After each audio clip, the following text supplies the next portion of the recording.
Today is the third day of our Inspire Yourself Knowledge Forum. The theme is Sustainable Food Supply Chain for 2025 and the growth of agripreneurs in Sri Lanka. So we have very well qualified panel and the chairperson to continue this session.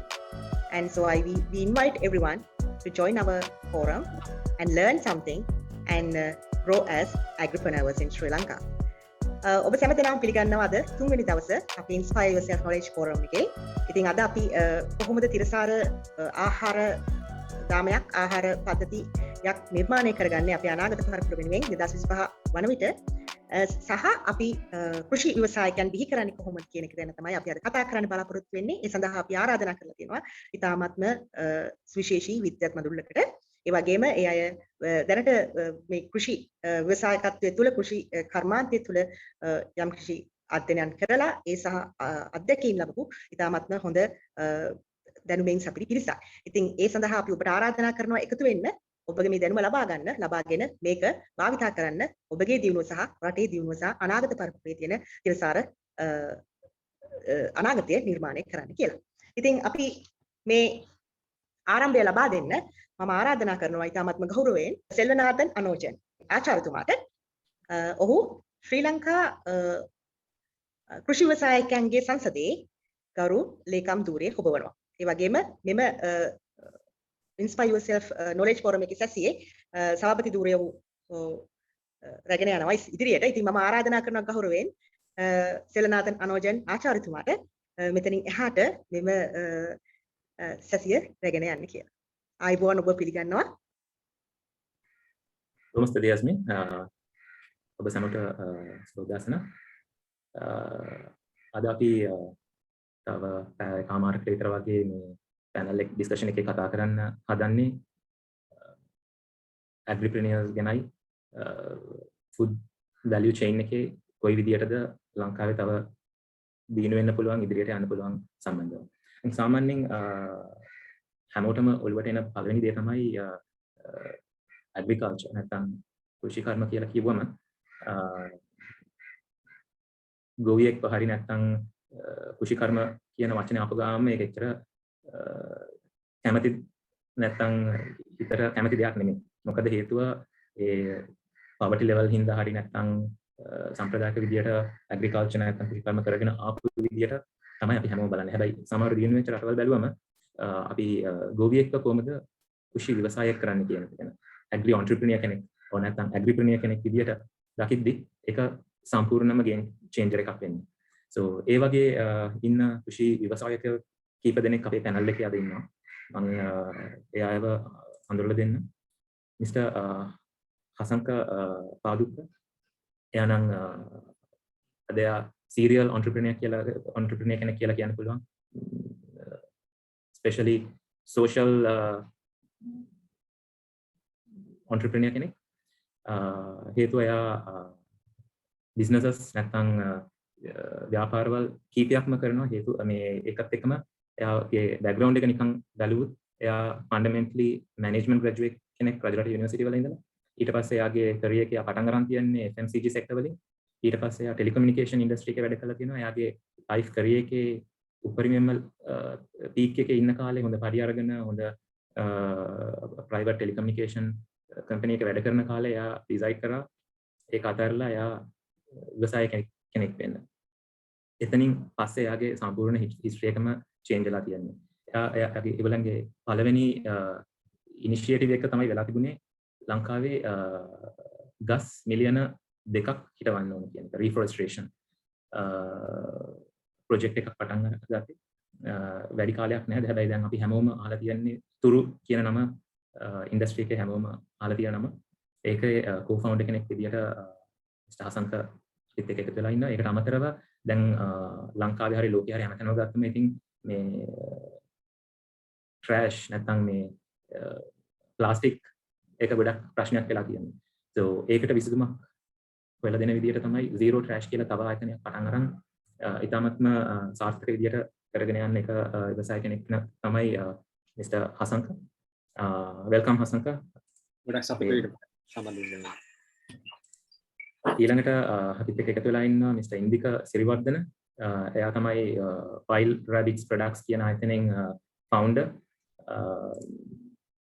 ඒගොල්ලන්ගේ ආයතනය තමයි මොකද්ද fruits and vegetable dehydration bottling and artificial coloring flavors sugar add කරන්නේ නැතුව කොහමද bread spread එකක් නැත්නම් jam alternative එකක් නැත්නම් butter වලට තියෙන substitute එකක් ඔය විදිහට කරන්නේ කියන vegan health conscious product එකක් තමයි ඒගොල්ලන් නිෂ්පාදනය කරලා local market එකටයි ඒ වගේම export market එකටත් දාන්නේ.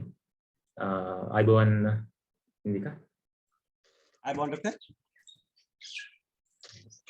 ඊළඟට engineer සුරේෂ් ධර්මරත්න. එයා basically St. Aloysius විද්‍යාලය ගාල්ලෙන් ඉගෙනගෙන ඊට පස්සේ එයාගේ උපාධිය කළා කියන්නේ University of රුහුණවල electrical and information engineering වල. ඊට පස්සේ එයාට postgraduate institute of management වලින් MBA එකකුත් තියෙනවා. දැනට ඒකට අමතරව එයාට සෑහෙන experience එකක් තියෙනවා core telecommunication engineering වල back end engineering stream එකෙන් අවුරුදු ගණනාවක් වැඩ කළා. දැන් එයා University of Morato වල research engineer කෙනෙක් විදියට වැඩ කරන ගමන්ම එයා ස්පෙෂලි කුෂි ව්‍යවසායකයන්ට ඒගොල්ලන්ගේ ප්‍රොඩක්ට් එක further develop කරන්න automations කීපයක් කරලා මාකට් එකට දාලා ඉන්න කෙනෙක් තමයි මිස්ටර් සුරේෂ් ධර්මරත්න. අපි ආගෙන වැඩි විස්තර සෙෂන් එකේදී අහමු. and Suresh Aibawan. Mr. Gayan Virakun, Director Gaia Sloan Private Limited වල එයා තව සාර්ථක ඇග්‍රිප්‍රෙනියර් කෙනෙක්. engage වෙලා ඉන්නේ agri value addition range එකකින්. එයා ප්‍රධාන විදියට ඒගොල්ලන්ගේ ආයතනයෙන් කරන ඔපරේට් කරන ඒ areas තමයි dehydrated fruit, vegetable and fish products.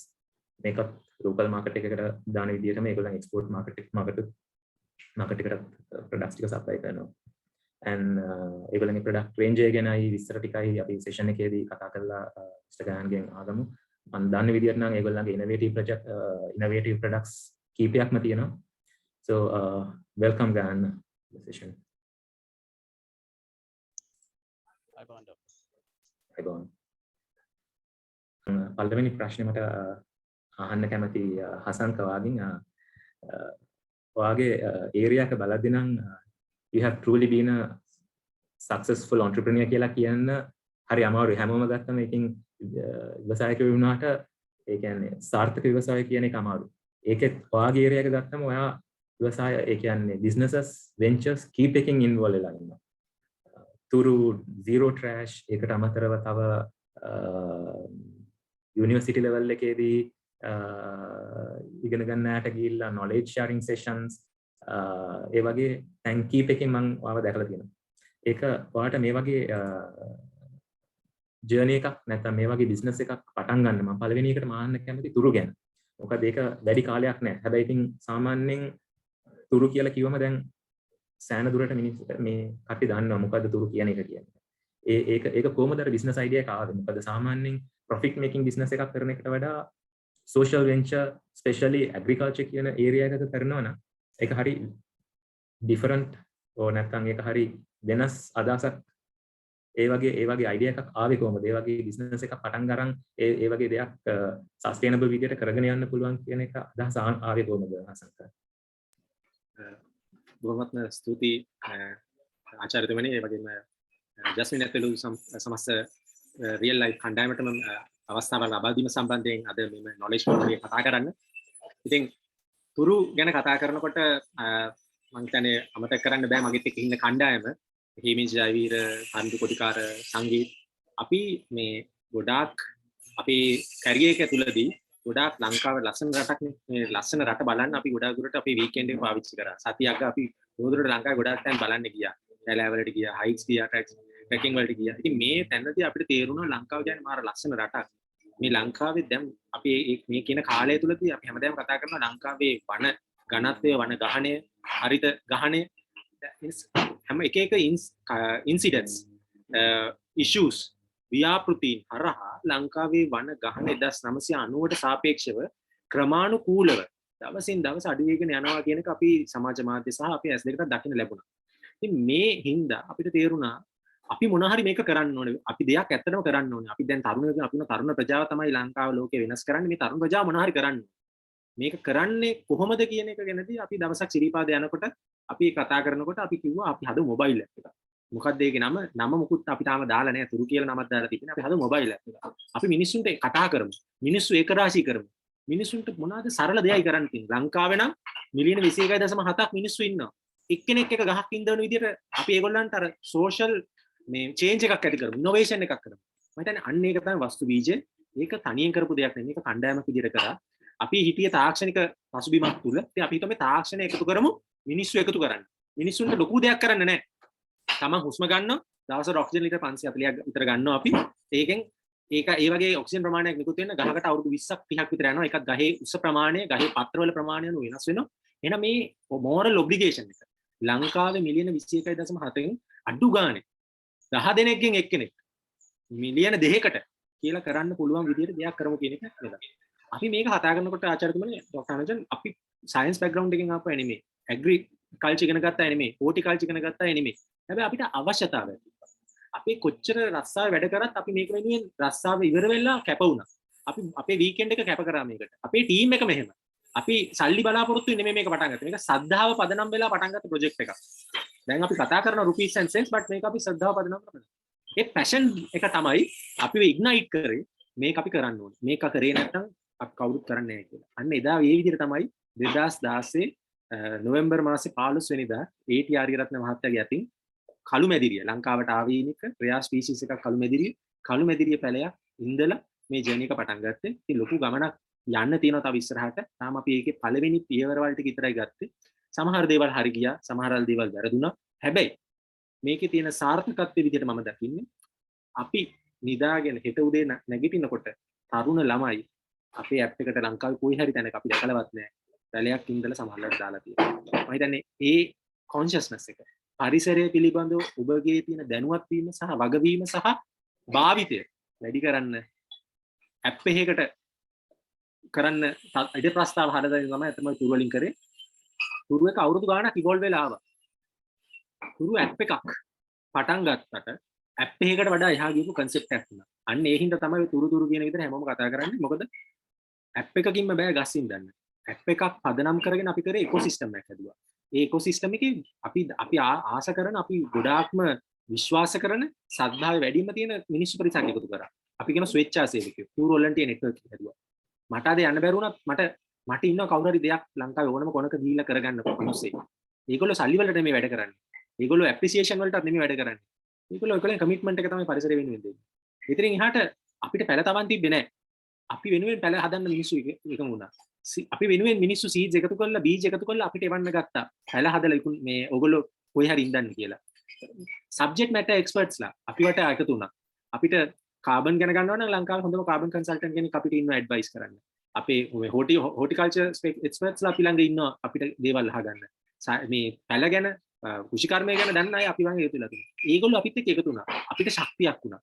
ඊළඟට අපි පැලයක් රෝපණය කරලා පැලයක් ගෙදර ඉඳලා බීජයක් මේ ප්‍රෝහණය වෙලා ගහක් ගෙඩියක් හැදිලා මේක ආපහු විකුණන තැනකට වෙනකම් තියෙන මේ ඉකෝසිස්ටම් එකේම එක එක තැන්වලදී තාක්ෂණය භාවිතා කරන්න කියන එක ගැන තුරු ඇත්තටම කතා කරා. ඒතරම තුරු කරේ හැමෝම කරන දෙයට තාක්ෂණය එකතු කරපු එක. ප්‍රති වන බගාව වර්ධනය වේගය වැඩි කරන්න තාක්ෂණය භාවිතා කරපු දෙයක් තමයි තුරු කරේ. ඒ හින්දා ගොඩක් අයගේ ප්‍රශ්න විසඳන්න පුළුවන් වෙන හින්දා සාධාරණ විදිහට සහ අපි කියනවා සරල විදිහට මේක concept එකක් විදිහට මිනිස්සුන්ට අතර ගෙනියන්න මහන්සි වෙන එක ගොඩාක් මිනිස්සුන්ගේ බිස්නස් එකට වඩා එහා ගියපු විදිහට පාරිසරික අපි කියනවා ඉම්පැක්ට් එකක් බලපෑමක් ධනාත්මක බලපෑමක් කරන්න පුළුවන් වීම සම්බන්ධයෙන් තමයි මම හිතන්නේ කවුරු හරි පුද්ගලයෙක් තුළ තුරු පිළිබඳ යම් හැඟීමක් තියෙනවා නම් ඒක ඔහුගේ ඔළුවේ තුරු කියන දේ පරිසරය සම්බන්ධ වුණාම දැනගන්න. ඉතින් මම හිතන්නේ අපි ඇත්තටම කරේ ආචාර්යතුමනි අදහසක් නිකන් අපි හිතනකො ට්‍රිප් එකක් යනවා කියලා. අර අවාරේ සිරිපාදේ යනකොට ආපු අදහසක් ඉකෝසිස්ටම් එකකට යම්කිසි පද්ධතියක් වෙනුවෙන් වර්ධනය කරපු එක තමයි ඇත්තටම තුරු වලින් අපි කරේ. thank you සංකර් මේ අයිඩියා එකක් කොයි විදියටද ඒක ඉකෝසිස්ටම් එකකට කන්වර්ට් කරලා තාක්ෂණය පාවිච්චි කරලා මෙච්චර දුරට ඇවිල්ලා තියෙන ආපු ගමන ගැන අසංක කියපු එක හරි ඉන්ස්පයරිං. ඒ වගේම ගයන් ඔයාගේ ප්‍රොඩක්ට් පෝර්ට්ෆෝලියෝ එකේ මම Facebook එකෙන් දැක්කා. ඒකෙන් ආයතනින් සෑහෙන දේවල් කරනවා. ඒ ප්‍රොඩක්ට් එක ගැනයි කොහොමද කරන්නේ කියන එකයි ගැන මම කියන්නේ නැතුව ඔයාට ඒ අදහස කොහොමද ආවේ? මොකද්ද ගොඩක් අය dehydrated fruits and vegetable range එක කරනවා. හැබැයි ඔයාගේ ප්‍රොඩක්ට් රේන්ජ් එකේ තියෙන අර unique selling point USP කියලා කියන්නේ. ඒක කොහොමද අර concept එක conceptualize කරලා මෙච්චර දුරට ආවේ කියන එක ගැන ඔයාගෙන් අපි අහන්න කැමතියි. ඔව් ડોක්ටර් මුලින්ම මට කියන්නේ dehydrated fruit කියන idea එක ආවේ මොකද මම ඇත්තටම අපි ඉන්නේ නුවරඑළිය. මගේ product location එක නුවරඑළිය. ඉතින් නුවරඑළියේදී ගොඩක් වගාවල් තියෙනවා. ඉතින් ඒ වයිදී ඇත්තටම යන්නේ මාකට් එකට යන්නේ හොඳම නිෂ්පාදන විතරයි. එතනින් එහාට ගොඩක් ආහාර අපතේ යනවා. ඉතින් කියන්නේ පත් එකකින් එළවලු ගත්තොත් ඒගොල්ලෝ කැටගරයිස් 3කට විතර තියා ගන්නවා. නමුත් ෆස්ට් ක්වොලිටි එකයි සෙකන්ඩ් ක්වොලිටි එකයි මාකට් එකට ගියාට තව අපිට ගන්න පුළුවන් ගොඩක් ඒවල් විනාශ වෙලා යනවා. ඉතින් ඒ දේවල් වලට විසඳුමක් විදිහට එතකොට ආහාර කල් තබා ගැනීම ඒ කියන්නේ ලංකාවේ ගොඩක් ආහාර නාස්ති වෙනවා. සීසන් එකකින් සීසන් එකට ආහාර තිබුණත් අපිට මුළු අවුරුද්දකදීම ඒ ආහාර අපිට ලබා ගන්න වෙඩියක් නැහැ. සීසන් එකක් යනකම් ඉන්න ඕනේ අපිට ආහාර ලබා ගන්න. ඉතින් අපි උදාහරණයක වශයෙන් අපි කියමුකෝ දූරියන් කියලා. දූරියන් එන්නේ එක සීසන් එකකට විතරයි. එතකොට පොස්කොලොස් අපිට කන්න පුළුවන් එක සීසන් එකකට විතරයි. නමුත් ඒකට විසඳුමක් වශයෙන් තමයි ගයසිලොන් වලින් ඔය ඉදිරිපත් කරේ අපේ විවිධ නිෂ්පාදන. අපි අත්හදා බැලුවා. ඒ වුණත් මේ ක්ලයිමේට් එකේ කරන්න බැරි සීතල දේශගුණයකදී කරන්න බැරි දේවල් අපිට කරන්න උවමනාවක් තිබ්බා. කරලා වෙනස් කරන්න උවමනාවක් තිබ්බා. ඉතින් ඒ concept වලට තමයි අපේ නිෂ්පාදන අපි ඉදිරිපත් කරේ. මේ වගේ දේවල් කරන්න පුළුවන් කියලා පෙන්වන්න තමයි අපේ නිෂ්පාදන අපි ඉදිරියට ගන්නේ. Okay, thanks Dan. සුරේෂ් ඔයාගේ බිස්නස් එක බැලුවම ඒක නම් සාමාන්‍යයෙන් B2C range එකක් නෙවෙයි. මේක වැඩි හරියම B2B. ඒ කියන්නේ business to business range product එකක්. ඔයා directly වැඩි හරියම මම දන්න විදිහට customers ලාත් එක්ක deal කරන එකට වඩා manufacturers නැත්නම් අනිත් businesses එක්ක තමයි ඔයාගේ product ranges ගොඩක් විදිහට ගැලපෙන්නේ. මොකද ඔයාගේ product automation එක කියලා බලද්දී අනිත් agripreneurs ලට ඒගොල්ලන්ගේ business එක වැඩි දියුණු කරන්න නැත්නම් ඒගොල්ලන්ගේ business එක automate කරන්න, time එක save කරන්න නැත්නම් labor intensiveness එක අඩු කරන්න. ඒ වගේ දේවල් කීපයක් කරලා දෙනවා background එකේදී. හැබැයි අනිත් පැත්තෙන් බලද්දී ඔයා fundamentally corporate executive කෙනෙක්. ඒ කියන්නේ ආයතනයක වැඩ කරපු සර්වකයෙක් විදියට වැඩ කරලා ඔයාට කොහොමද මේ විදියට entrepreneur කෙනෙක් විදියට transform වෙන්න පුළුවන් වෙන්නේ? ඒත් දැනුත් ඔයා යුනිවර්සිටි එකේදී ඉන්වෝල්ව් වෙලා ඉන්න ගමන්ම මේ වගේ ජර්නි එකක් හරිය මොකද ගොඩක් අය මේ වගේ දේවල් කරන්නේ නැහැ. කොහොමද ඒක පුළුවන් වුණේ සුරේෂ්? නැත්නම් ඒක අයි අනිත් අය වගේ ඒ විදියට කරන්නේ නැත්තේ? Dr. Anojat, thank you. හොඳ ප්‍රශ්නයක්. ඒ කියන්නේ ඇයි මම මේ වගේ දේවල් කරන්නේ? ඒ වගේම මගේ බිස්නස් එකත් Dr. Anojat වගේ B2B එහෙම නැත්නම් බොහෝ දුරට business to business තමයි යන්නේ. මම මෙහෙම පටන් ගන්නම්. මම අන්තිමට ආ ප්‍රශ්නෙට මුලින් උත්තර දෙන්න. ඇයි කොහොමද මම මේ වගේ දෙයක් පටන් ගත්තේ මේ කෝපරේටිව් එක්සිකියුටිව් කෙනෙක් වෙලා ඉඳිද්දී එහෙම කියලා. ඇත්තටම මේක මගේ ව්‍යවසායකයෙක් වෙන අදහස මට ගොඩක් කුඩා කාලේ ඉඳන්ම තිබුණ දෙයක්. ඒක මම ගොඩක් කැමැත්තෙන් හිටියේ. පොඩි කාලේ ඉස්කෝලේ යන කාලෙත් එක දේවල් හදලා විකුණනවා අපි ස්ටිකර් වලින් ස්ටිකර් විකුණන්න පටන් ගත්තා. මුද්දර එක්ස්චේන්ජ් කරලා විකුණුවා. ඒ වගේ අපි ඒ කාලේ තමයි එන්වයරන්මන්ට් එක තිබුණා. ස්පෙෂල් මගේ කොලෙජ් එකේ එන්වයරන්මන්ට් එකක් තිබුණා බොහොම මේ කම්පිටිටිව් ඒ වගේ. ඉතින් ඒ ආభాෂයත් එක්ක මගේ තාත්තත් ව්‍යාපාරිකයෙක්. මම ඉන්ජිනියරින් කැරියර් එක ගියාට පස්සේ මට තව ඔපචුනිටිස් එක මම දැක්කේ. ඉලෙක්ට්‍රොනික ෆීල්ඩ් එක ඉලෙක්ට්‍රිකල් ඉන්ෆර්මේෂන් ටෙක්නොලොජි පැත්ත මම කරේ. එතකොට එතනදිත් මට පුළුවන් වුණා මාකට් එකේ තිබුණා අපේ ප්‍රොබ්ලම්ස් අගයක් ඔය ලයිට් සිස්ටම්ස් ඔටෝමේට් කරන්න වගේ. ඒ කාලෙත් මම පාර්ට් ටයිම් ඒවට ඉන්වෝල්ව් වුණා. ඉතින් කොහොම ගියාට පස්සේ ජොබ් එක අර කිව්වාගේ ડોක්ටර් අනුෂ්ක වගේ මම කෝපරේට් එක්සිකියුටිව් කෙනෙක් විදිහට ජොයින් වුණාට පස්සේ අර පැෂන් එක නැති කරන්න අමාරුයි. even though I am being as a corporate executive අර ඇඟේ තියෙන පැෂන් එක කියන්නේ සරලව කියන ඇඟේ තියෙන බිස්නස් වල තියෙන උඩ නැති කරන්න අමාරුයි. කෝපරේට් එක්සිකියුටිව් කෙනෙක් මොකද ඉගෙන ගත්තද මේ ප්‍රොජෙක්ට් එකක් ගන්න ඕනේ. මොකද සහ මේ ඒක මට හම්බුන ඇඩ්වයිස් එකක් ඇත්තටම. ඒත් මේ වගේ මම සොසයිටිස් වල වැඩ කරා IT IEEE ඒ සොසයිටි එකේදී එකපාරක් අපි කන්ෆරන්ස් එකකදී මේ ඉන්ටර්නැෂනල් මාකට් එකේ ලොකු කෝපරේට් ජයන්ට් කෙනෙක් ප්‍රෙසිඩන්ට් කෙනෙක් හම්බුණා. එතනදී අපිට මට ඔපචුනිටි එකක් හම්බුණා ෆේස් टू ෆේස් කතා කරන්න. එතනදී මම අහපු දේ තමයි මමත් හිතන් ඉන්නේ ඔබතුමා වගේ මේ ආෆ්ටර් ඩිග්‍රී එතකොට මම අන්ඩර්ග්‍රැජුවේට් කෙනෙක් ඩිග්‍රී මේ බිස්නස් කරන්න කියලා. then he give me advice corporate එකේ at least 5 years you should work කියලා. ඇත්තටම මම ඒ ඇඩ්වයිස් එක අදගරු කරනවා. මොකද මේ 5 years මම work කරපු එකෙන් මේ 10 years ඇත්තට work කරා full time. ඒ 10 years work කරපු එකේ මට corporate environment එකේ මැද මිනිස්සු මට ගොඩක් විවිධාකාර ශේෂ්ත්‍රවල experience හම්බුණා. ඉතින් ඒක ඇත්තටම corporate එකේ වැඩ කරනවා කියන්නේ අපි යම් ව්‍යාපාරයක් ආරම්භ කරලා අපි කරන්නේ ඒ ව්‍යාපාරයේ තව සංඛ්‍යාවක් ඉන්නවා වැඩ කරලා. අපිත් එක්තරා දෙකකින් ව්‍යාපාරයේ සේකෙක් විදිහට. අපි ව්‍යාපාරයේ අයිතිකරු වුණාට අපි ඇත්තටම ව්‍යාපාරයේ අයිතිකරු නම් ඒ ව්‍යාපාරයේ හැම ලේ එකක්ම අපි කරන වැඩ අපිට කරන්න අඩුම ගානේ අවබෝධයක් තියෙනවා. ඒ chance එක ගන්න මට ගොඩක් ඒ corporate experience එක හම්බුනේ. ඒ වගේම මට capital එකක් තිබුණේ නැහැ පටන් මුල් කාලේ. එතකොට මට ඒ capital එක හොයාගන්න corporate work කරන එකේදී chance එකක් හම්බුණා. ඉතින් ඒක තමයි මම corporate පැත්තෙන් ඉඳලා කොහොමද ඒකට ආවේ කියලා. ඊළඟට ડોක්ටර් අජන්ට මම දැන් මේ දවස්වල මම research engineering කෙනෙක් විතර ඇත්තට project එකකින් ඒක limited time project එකක් අපි මේ යන්නේ. ඒකට මම join වෙන විශේෂ හේතුවක් ඇතුව.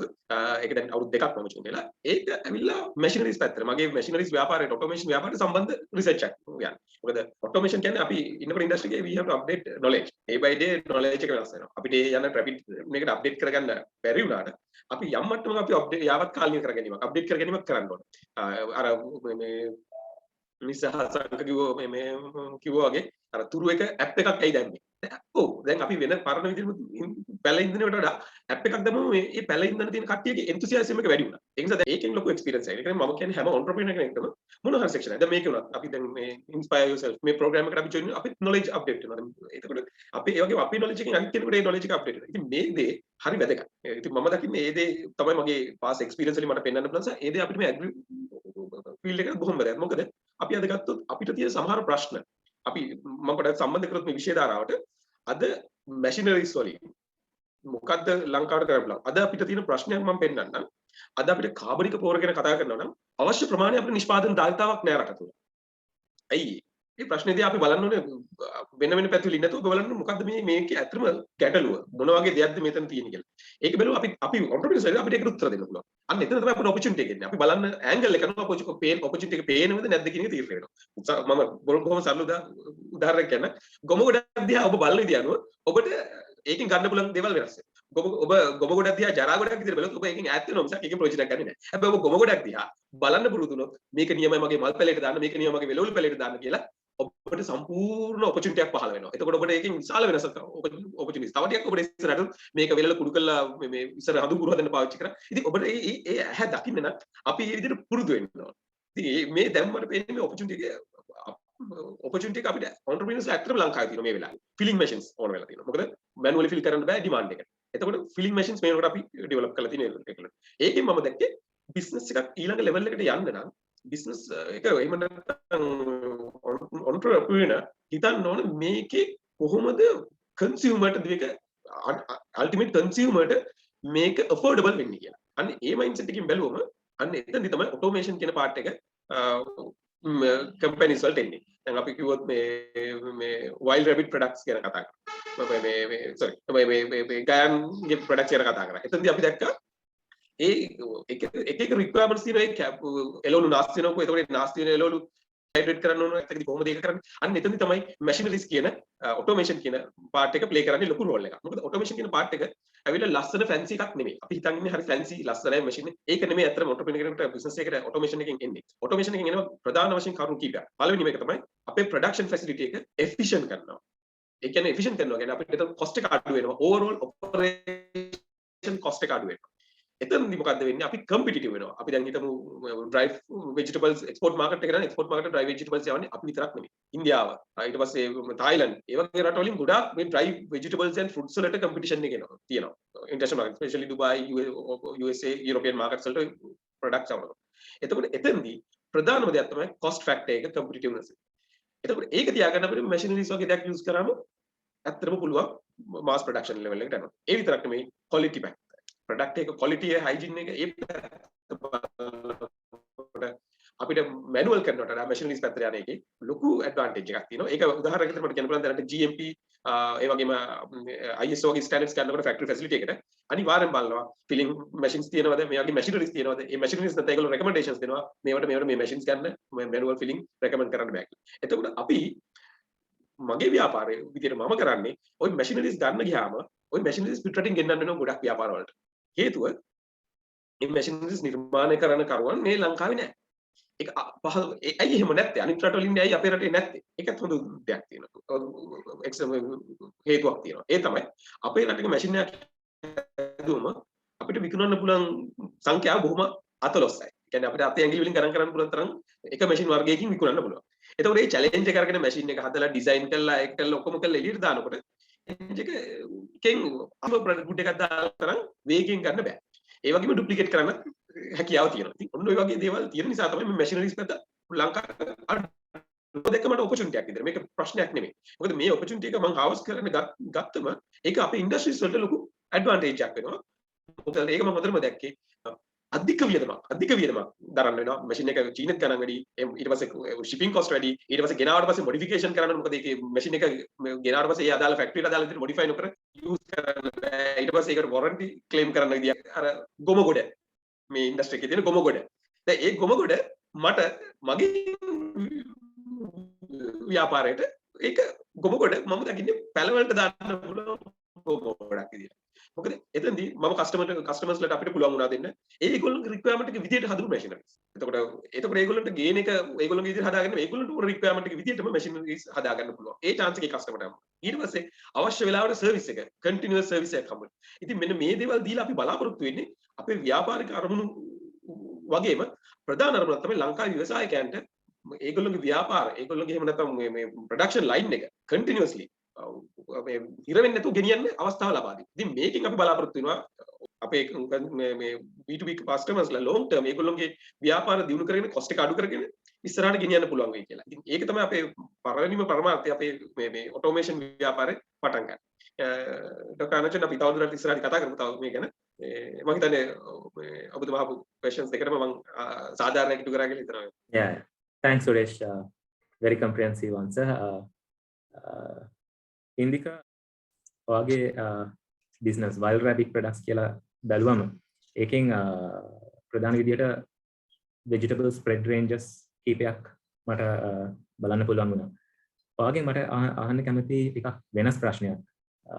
කුෂි ව්‍යාපාරිකයෙක් විදියට ඔයා මුණ දෙන ප්‍රශ්නවල මොකක්ද? ඔයාට තියෙන ගැටලුවල් මොකක්ද? ඔයාට supply chain කියලා ගත්තම අද topic එකම agri value chain ගැන customers ලව කොහොමද satisfy කරන්නේ? ඔයාට තියෙන ඔයාට products විකුණන නැත්නම් ඔයාට raw materials විකුණන suppliers ලව කොයි විදිහටද handle කරන්නේ, manage කරන්නේ? ඒගොල්ලන්ගේ එක්ක තියෙන ගනුදෙනු කොයි විදිහටද manage කරන්නේ? මොකද operation එකක් කියලා ගත්තම ගොඩක් දේවල් manage කරන්න වෙනවා. ඒක මේ corporate executive කෙනෙක් විදිහට එක දෙයක් විතරක් කරලා සතුටින් ඉන්න පුළුවන් දෙයක් නෙමෙයි.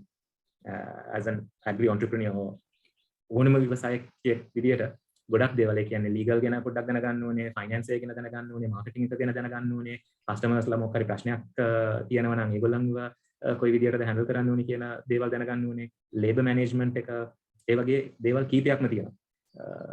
wild rabbit products එකේ කොයි විදිහටද මේවා දකින්නේ, කොයි විදිහටද මේ වගේ දේවල් මැනේජ් කරන්නේ, කොයි විදිහටද වාගේ value chain එක නැත්නම් product portfolio එක මෙච්චර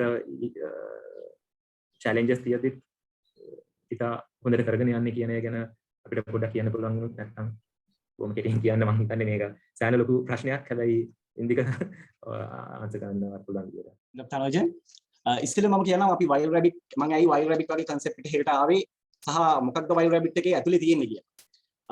ඇත්තටම wild rabbit කියන අර අපේ ගයාන් මිස්ටර් ගයාන් කිව්වා වගේ අපි මට මේක ඉන්නේ යුනිවර්සිටි එකේ අපේ ලෙක්චර් කෙනෙක්ගේ කියපු කතාවක් එක අපේ ලෙක්චර් කෙනෙක් කියන එකපාරක් පුළුවන් නම් අපේ සර් කීප විදිහට මම කියනවා උඹලගේ කාට හරි පුළුවන් නම් ලංකාවේ ඉන්න ගොවීන්ට උදව්වක් කරන්න ඔය අපතේ යන එළවලු ටිකට පළතුරු ටිකට උදව්වක් කරන්න ඒක තමයි මම හිතන්නේ දැනට ලංකාවට ඕන ලොකුම උදව්ව කියලා වලින් එකක්.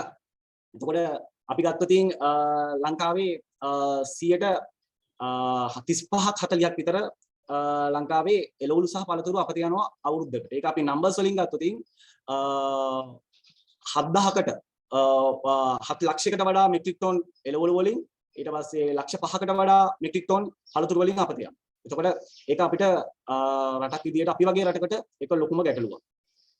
ඒක මේ විදියට දුවන්න බෑ. එතකොට අපි ඒක අපේ ගොවීන්ට තියෙන ගැටලුවක් ගොවීන්ගේ පැත්තෙන් ගත්තොත්. ඊට පස්සේ අපි ආවොතින් අපේ සොසයිටි එක පැත්ත අපේ සමාජය පැත්තට ආවොතින් ඉදිනදා ජීවත් වෙන අපේ සාමාන්‍ය මිනිස්සුන්ට තියෙන ගැටලුවක් තමයි මාකට් එකට ගියාම මොනවාද හෙල්ති නිෂ්පාදන අපේ අයට මිලදී ගන්න හොයාගන්න ගොඩක් අමාරුයි අපේ රටේ.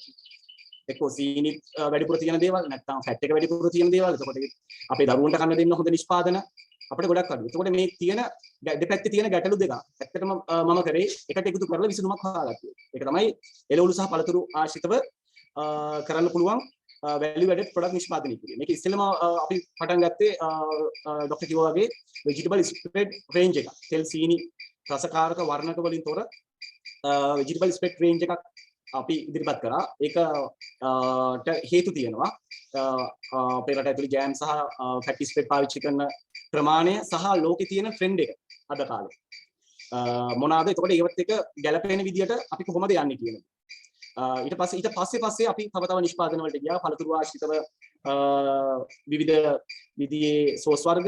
ඊට පස්සේ පළතුරු ආශ්‍රිතව අපිට කරන්න පුළුවන් විනිග වර්ග. ওই විදිහේ නිෂ්පාදන රාශියක් අපි දැනට කරනවා. ඒ සියල්ලම අපි කරන්නේ අපේ රටේ අපේ අසරණ ගොවීන්ගෙන් කෙලින්ම මිලදී අරගෙන කරන නිෂ්පාදන ගොවීන්ට සපෝට් එකක් විදියට සහ අපේ සමාජයට සහ අපේ රටේ නිෂ්පාදන පිටරටට යවන්න පුළුවන් ලෝක ඩිමාන්ඩ් එකට හරියන විදියට තියෙන හදන්න පුළුවන් නිෂ්පාදන තමයි අපි ගොඩක් තියෙන්නේ. දැන් අපි ගත්තොත් අපි යුරෝපෙට ගියොත් දැන් ડોක්ටර් අහපු විදියට මාකට් එක ගැන මම හිතන්නේ ව්‍යවසායකයෙක් විදියට මුලදීම ලංකාවේ තියෙන ව්‍යවසායකයන්ට තියෙන ප්‍රධාන ගැටලු වලින් කීපින් ප්‍රධානම එකක් තමයි ෆයිනෑන්ස් කියන එක.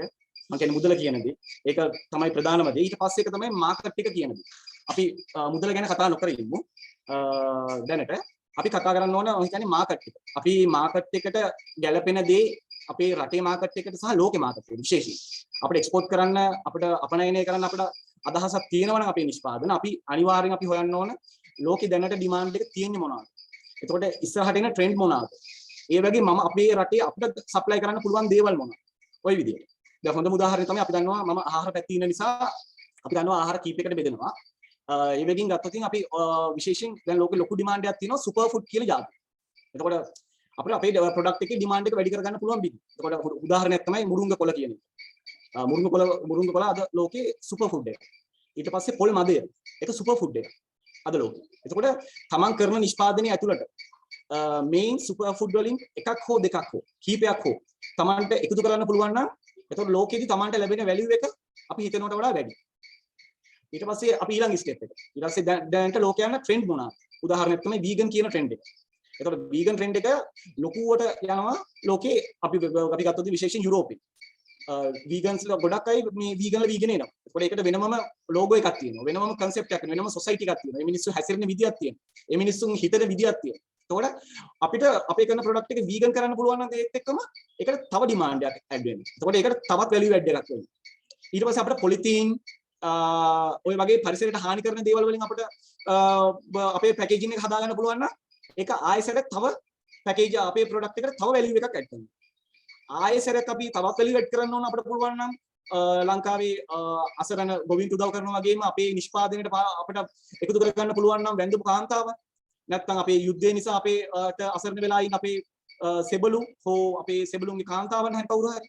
ඒතකොට අපිට තවත් දේවල් එකතු කරන්න. ඔය විදිහට අපිට අපේ ප්‍රොඩක්ට් එකේ වැලියු එක ගොඩක් දේවල් එකතු කර අපිට උඩට ගේන්න පුළුවන්. ඊළඟ එක තමයි අපි මාකට් එක හඳුනා ගැනීම කියන එක ඉතාමත්ම වැදගත්. මොකද දැන් අපි යුරෝපයේ කෙනෙක් පාවිච්චි කරන දෙයක්, ආසියාවේ කෙනෙක් පාවිච්චි කරන දෙයක් සහ අපි ගත්තොත් ආය ඇමරිකාවට ගියාම කෙනෙක් පාවිච්චි කරන දේවල් හරිම වෙනස්. හොඳම උදාහරණය තමයි දැන් අපි ගත්තොත් අපි දන්නවා එක උදාහරණයක් විදියට ඔය ගාලික් සහ අපි කියන්නේ සුදු ලූණු සහ ලූණු කියන දෙයට ලොකු ඩිමාන්ඩ් එකක් තියෙනවා යුරෝපේ. අපි දෙයකට අපි අපේ ප්‍රොඩක්ට් එකකට ගාලික් සහ අනියන් ඇඩ් කරා කියලා කියන්නේ ඒකට හොඳ ඩිමාන්ඩ් එකක් අපිට ගන්න පුළුවන්. හැබැයි ඒ ප්‍රොඩක්ට් එකම අපි චීනා හොංකොං වගේ තැනකට ගෙනිච්චොත් එහෙදී ඒකේ ඩිමාන්ඩ් එක ගොඩක් අඩුයි. හේතුව තමයි එහි ඉන්න සොසයිටි එක එහි ඉන්න මිනිස්සුන්ගේ හිතන විදිය වෙනස්. එතකොට එයාලගේ විදියට එයාලා ලූණු සහ සුදු ලූණු කියන්නේ ඉතා නීච කෑම විදියට තමයි එයාලා දකින්නේ. එතකොට එයාලාගේ වීගන්ලගෙත් එක්ස්ට්‍රීම් වීගන්ලා ඉන්නවා. එයාලා පොළොවෙන් යට හැදෙන දේවල් කන්නේ නැහැ. එතකොට අපි දැනගන්න ඕන අපේ මාකට් එක අනුව අපි මොන නිෂ්පාදනය මොන මාකට් එකටද අපි කොහොමද වැලියු එක ඇඩ් කරන්නේ කියන්නේ. එතකොට අපිට පුළුවන් නම් අපේ කරපිංච කොළ කීපයක් අපේ ප්‍රොඩක්ට් එකකට දාන්න. ඒක ලොකු ඩිමාන්ඩ් එකක් අපිට කරගන්න පුළුවන්. බැසිල් කොලයක් අපිට දාන්න පුළුවන් නම් අපේ ප්‍රොඩක්ට් එකට.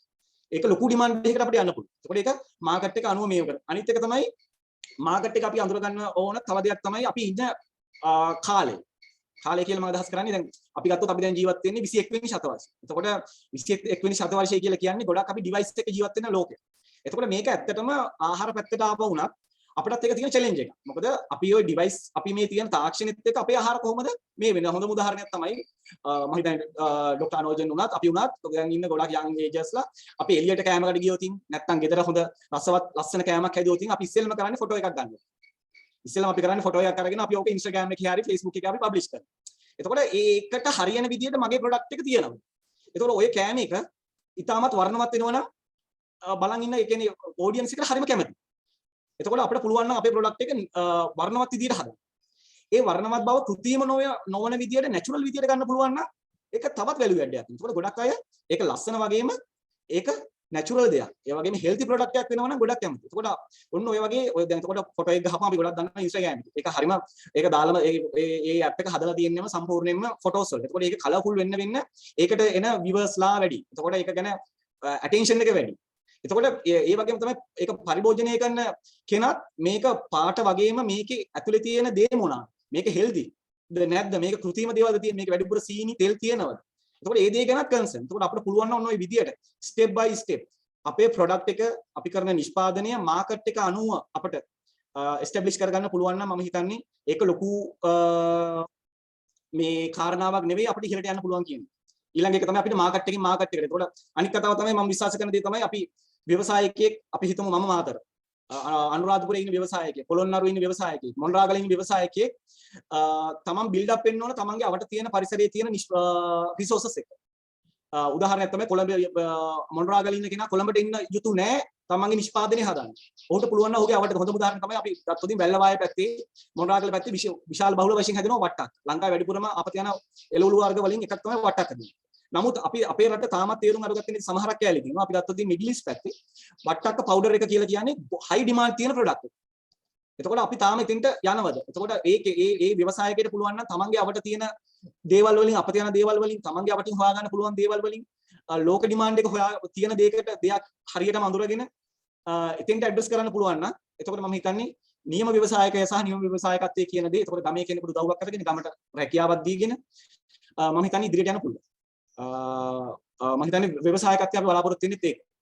එහෙම නේද ડોක්ටර් අනුද? ඉන්දික absolutely. දීපු දේවල් වලින් ඉතාමත් වැදගත් දේවල් කීපයක් තියෙනවා. හින්දා ඉතින් මම එක පොයින්ට් එකක් ගන්න. ව්‍යවසායකයෙක්ට අලෙවිකරණ එක, මාකටිං and මූල්‍ය, ෆයිනෑන්ස් ඒ දෙක ඉතාමත් අවශ්‍ය දේවල්.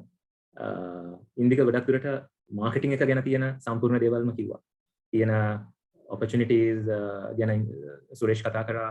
ඉන්දික එකේ කොයි විදිහටද මාකට් කරලා කස්ටමර්ට අපීල් වෙන විදිහට නැත්නම් කස්ටමර් කැමති වෙන විදිහට social media, Instagram මේ වගේ social media platforms වලට attract වෙන විදිහට කොහොමද colourful වෙන්න ඕන product එක ගැන අපි කතා කරා. මට කැමති දැන් ගායන්ගෙන් අහන්න මම හිතන්නේ බොහෝ දුරට මේක ගායන්ගෙන් අහන්න අන්තිම ප්‍රශ්න වෙන්න පුළුවන් වේ ගායන් දැන් ඉස්පිරිතාල ඉන්නවා කියලා කියපින්ද entrepreneur කෙනෙක් විදියට finances නැත්නම් capital එක ඉතාමත් අවශ්‍ය දෙයක්. අලෙවිකරන එක මාකට් කරන විදියටම ඊළඟට තියෙන ප්‍රධානම දේ තමයි capital එක. නැත්නම් access to finance කියලා කියන්නේ. ඔයා දැන් ඇවිල්ලා ඉන්න තත්ත්වයක සාර්ථකව ව්‍යාපාරයක් කරගෙන යන ව්‍යවසායකයෙක් විදියට ඔයාට කොහොමද ඒ කැපිටල් එක හම්බුනේ? ඔයාගේම සේවිංග්ස් එකතු කරලාද නැත්නම් මොකක් හරි කවුරු හරි ඉන්වෙස්ටර්ස්ලා නැත්නම් ඒන්ජල් ඉන්වෙස්ටර්ස්ලා කියලා ඉන්නවා, සීඩ් ඉන්වෙස්ටර්ස්ලා කියලා ඉන්නවා, නැත්නම් වෙන්චර් කැපිටලිස්ට්ස්ලා ඉන්නවා, නැත්නම් බැංක් එකෙන් සාමාන්‍යයෙන් කන්වෙන්ෂනල් විදියට ලෝන් එකක් ගන්න පුළුවන් වෙයි. ඒ වගේ ඔප්ෂන්ස් වල ඔයාගේ ව්‍යාපාරයක් ඔයාගේ බිස්නස් එකට දැන් කොහොමද ඔයාට ඉස්සෙල්ලම හම්බෙච්ච සීඩ් කැපිටල් එක හම්බුනේ? ඒ වගේම ඊළඟ ප්‍රශ්න තමයි ඔයාගෙන් මට අහන්න කැමති මේ වගේ දේවල් අනිත් රටවල් වල බැලුවම සාමාන්‍යයෙන් ඩෙවලොප්මන්ට් බැංක්ස් කියලා තියෙනවා. මේ ලංකාවේ ඒ වගේ ඩෙවලොප්මන්ට් බැංක්ස් තිබුණටත් ඒ අපි ව්‍යාපාරයේ විදියට නැත්නම් ව්‍යවසායක විදියට අපි බලාපොරොත්තු වෙන විදියට අපිට ඒ වගේ දේවල් නැත්නම් වෙනස් දේවල් තිබුණොත් හොඳයි කියලා ඔයා හිතන දේවල් මොකක් හරි තියෙනවා නම් දැන් entrepreneur කෙනෙක් නැත්නම් agripreneur කෙනෙක් විදියට ඔයා face කරන challenges නැත්නම් ඔයා මේ වගේ දේවල් තිබුණොත් ලංකාවේ හොඳයි කියලා වගේ හිතන දේවල් මොකක් හරි තියෙනවද? ඉතලාම දැන් ගයාසි ලෝන් ආරම්භ වෙනකොට ඇත්තටම පටන් ගත්තේ මගේ සේවිංග්ස් වලින්ම තමයි. ඒකෙදි මම හදාගත්තේ ඇත්තටම ලොකු මේ එකකට යන්න නෙමෙයි. කියන්නේ ලොකු කැපැසිටි එකකට යන්න නෙමෙයි. පොඩි කැපැසිටි එකකින් පටන් ගත්තේ. කියන්නේ හරියටම බැලුවොත් මාසෙකට කිලෝ 40ක වගේ කැපැසිටි එකකින් කිනුයි මම ඉස්සලාම ආරම්භ කරේ මගේ සේවිංග්ස් වලින්. එතකොටදී මට එක තැනකදී මට අවස්ථාවක් හම්බ වෙනවා. මොකද මේ ලංකාවේ ප්‍රථම වරට මිරිදිය මත්ස්‍ය විචලනය කිරීම තුලින් ඒ වගේම මිරිදිය මත්ස්‍ය පරවල කිරීම ඒ දෙකම කරන්න බෑ සීත කාලගුණ තත්ත්වයක් තියෙනකොට. නමුත් අපි පාවිච්චි කරපු ටෙක්නොලොජි එකත් එක්ක ඒකෙදි අපිට ලොකු අවස්ථාවක් හම්බ වෙනවා. ශ්‍රී ලංකා ජලජීවි සංවර්ධන අධිකාරිය ඒගොල්ලොන්ගෙන් ඊට පස්සේ මගේ නිෂ්පාදන හඳුන්වා දීමත් එක්කම ඒගොල්ලෝ ඊට පස්සේ මට ඊට පස්සේ ඒගොල්ලෝ ග්‍රාන්ට් එකක් දෙනවා. කියන්නේ මගේ කැපැසිටි එක වැඩි කරන්න. ඉතින් ඒ වගේ දැනකදී තමයි මගේ දැන් ව්‍යාපාරික කැපැසිටි එක ආරම්භ කියන්නේ එක්ස්පෑන්ඩ් කරගන්න ලොකු අවස්ථාවක් හම්බුනේ ඒ වගේ දේවල් වලින් තමයි. නමුත් මගේ ආරම්භයේදී සම්පූර්ණයෙන්ම මගේම සේවිං එකක් තුලින් තමයි මම ආරම්භ කරන්න පටන් ගත්තේ. එතකොට ඩොක්ටර් දැන් මම අහපු ඉතින් ප්‍රශ්නෙට උත්තරයක් වශයෙන් ඇත්තදී සාමාන්‍යයෙන් අපිට ඒ වගේ ප්‍රශ්න වලට මුහුණ දෙන්න වෙනවා එක්ස්පෝර්ටිං මාකට් එකත් එක්ක බලනකොට. අපි ඇග්‍රීමන්ට් එකකදී යති අපි හිතනවා නම් අපිට අපේ ඇත්තටම තියෙන්නේ කිලෝ 1000ක් නම් අපිට එක්ස්පෝර්ට් කරන්න පුළුවන් මාසයක් ඇතුළතදී. සමහරක් අවස්ථාවලදී ඒගොල්ලොන්ගේ රික්වයර්මන්ට් එක ඊට වැඩිය වැඩි වෙන්න පුළුවන්. ඒ වගේ අවස්ථාවකදී අපි එක්ස්පෝර්ටිං මාකට් එකේදී අපි ඒ තැනට යන්න අපිට ඇත්තටම පහසුකම් නැහැ. ඒක කරන්න අමාරුයි. ඒ ක්වොලිටි එක ඒ වගේ දේවල් අපිට දෙන්න බෑ. නමුත් අපිට ඒ ෆයිනෑන්ස් එක අපිට හොයාගන්න ඇත්තටම වෙන විකල්පයකුත් නැහැ. කියන්නේ අපිට ඒ වගේ දේවල් දැන් උදාහරණයක් වශයෙන් හිතමුකෝ සාමාන්‍යයෙන් තියෙන මැෂිනරිස් ගත්තොත් ඩිහයිඩ්‍රේෂන් වලදී අපිට ඒ වගේ ලොකු කැපැසිටි එකකට යන්න ලොකු වියදමක් කරන්න වෙනවා. සමහරක් විදියට මිලියන ගාණක් වෙන්න පුළුවන්. ඉතින් ඒකදී අපි හිතුවත් ඒක අපි ඒක පර්චේස් කරන්න ඒක ලෝන් එකකින් හරි මොකකින් හරි ඒ කැපැසිටි එක දෙන්න බෑ වෙනවා කියලා කිව්වොත්. නමුත් ඊට සාපේක්ෂව අපෙන් කරන රික්වයර්මන්ට්ස් ඊට වැඩිය වැඩි. ගාන් තැන්ක්ස් ගාන් මම හිතන්නේ ඔයා අද වගේ ඉස්පිරිතාලේ ඉඳලා මේ ප්‍රෝග්‍රෑම් එකට ජොයින් වෙලා ඔයාගේ අයිඩියාස් ටික ෂෙයා කරපු එකට thank you. මොකද ඔයාගේ රික්වෙස්ට් එකක් තිබුණා 11 මාර්ට විතර වගේ ඔයාව රිලීස් කරා නම් හොඳයි වගේ තුරු දේවල් කරන්න පුළුවන් කියලා.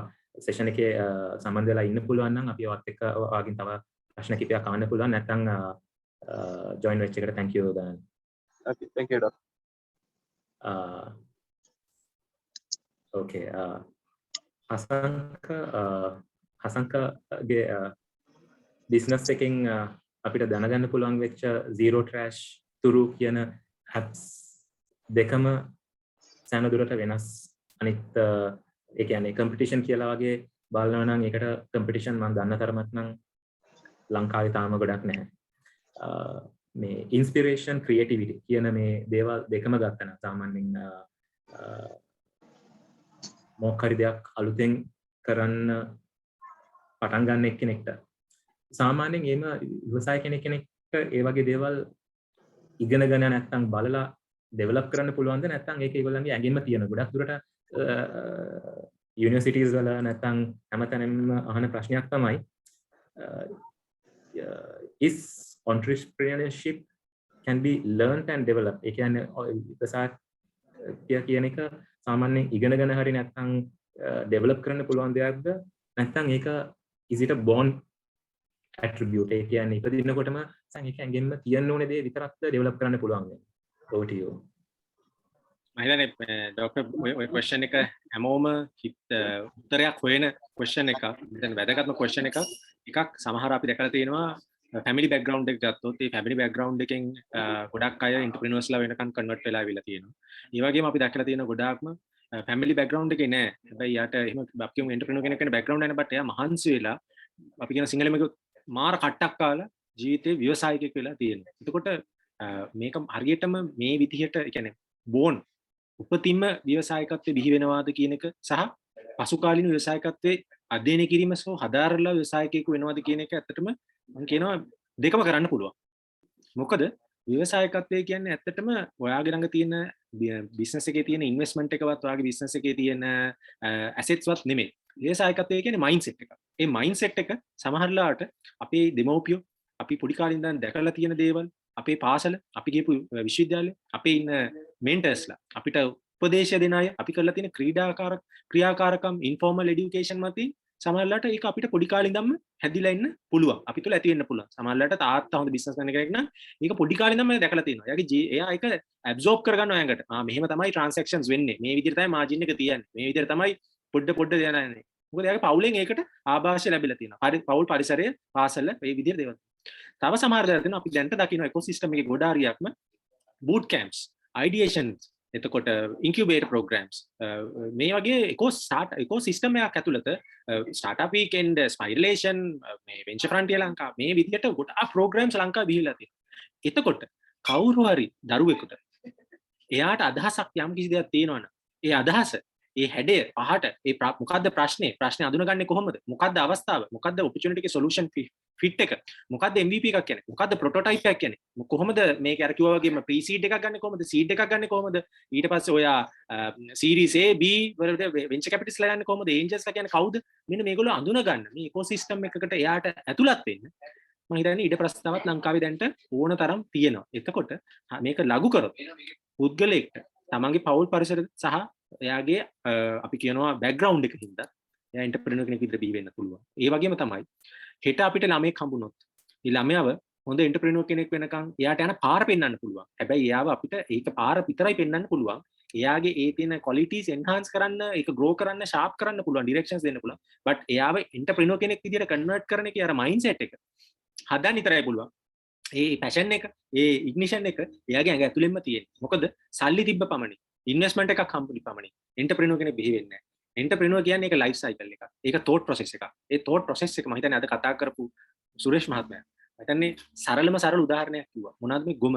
මට ඒක කියනකොට තේරුණේ දැන් තුරුවෙකෙත් අපි කරලා තියෙන්නේ ඕකනේ.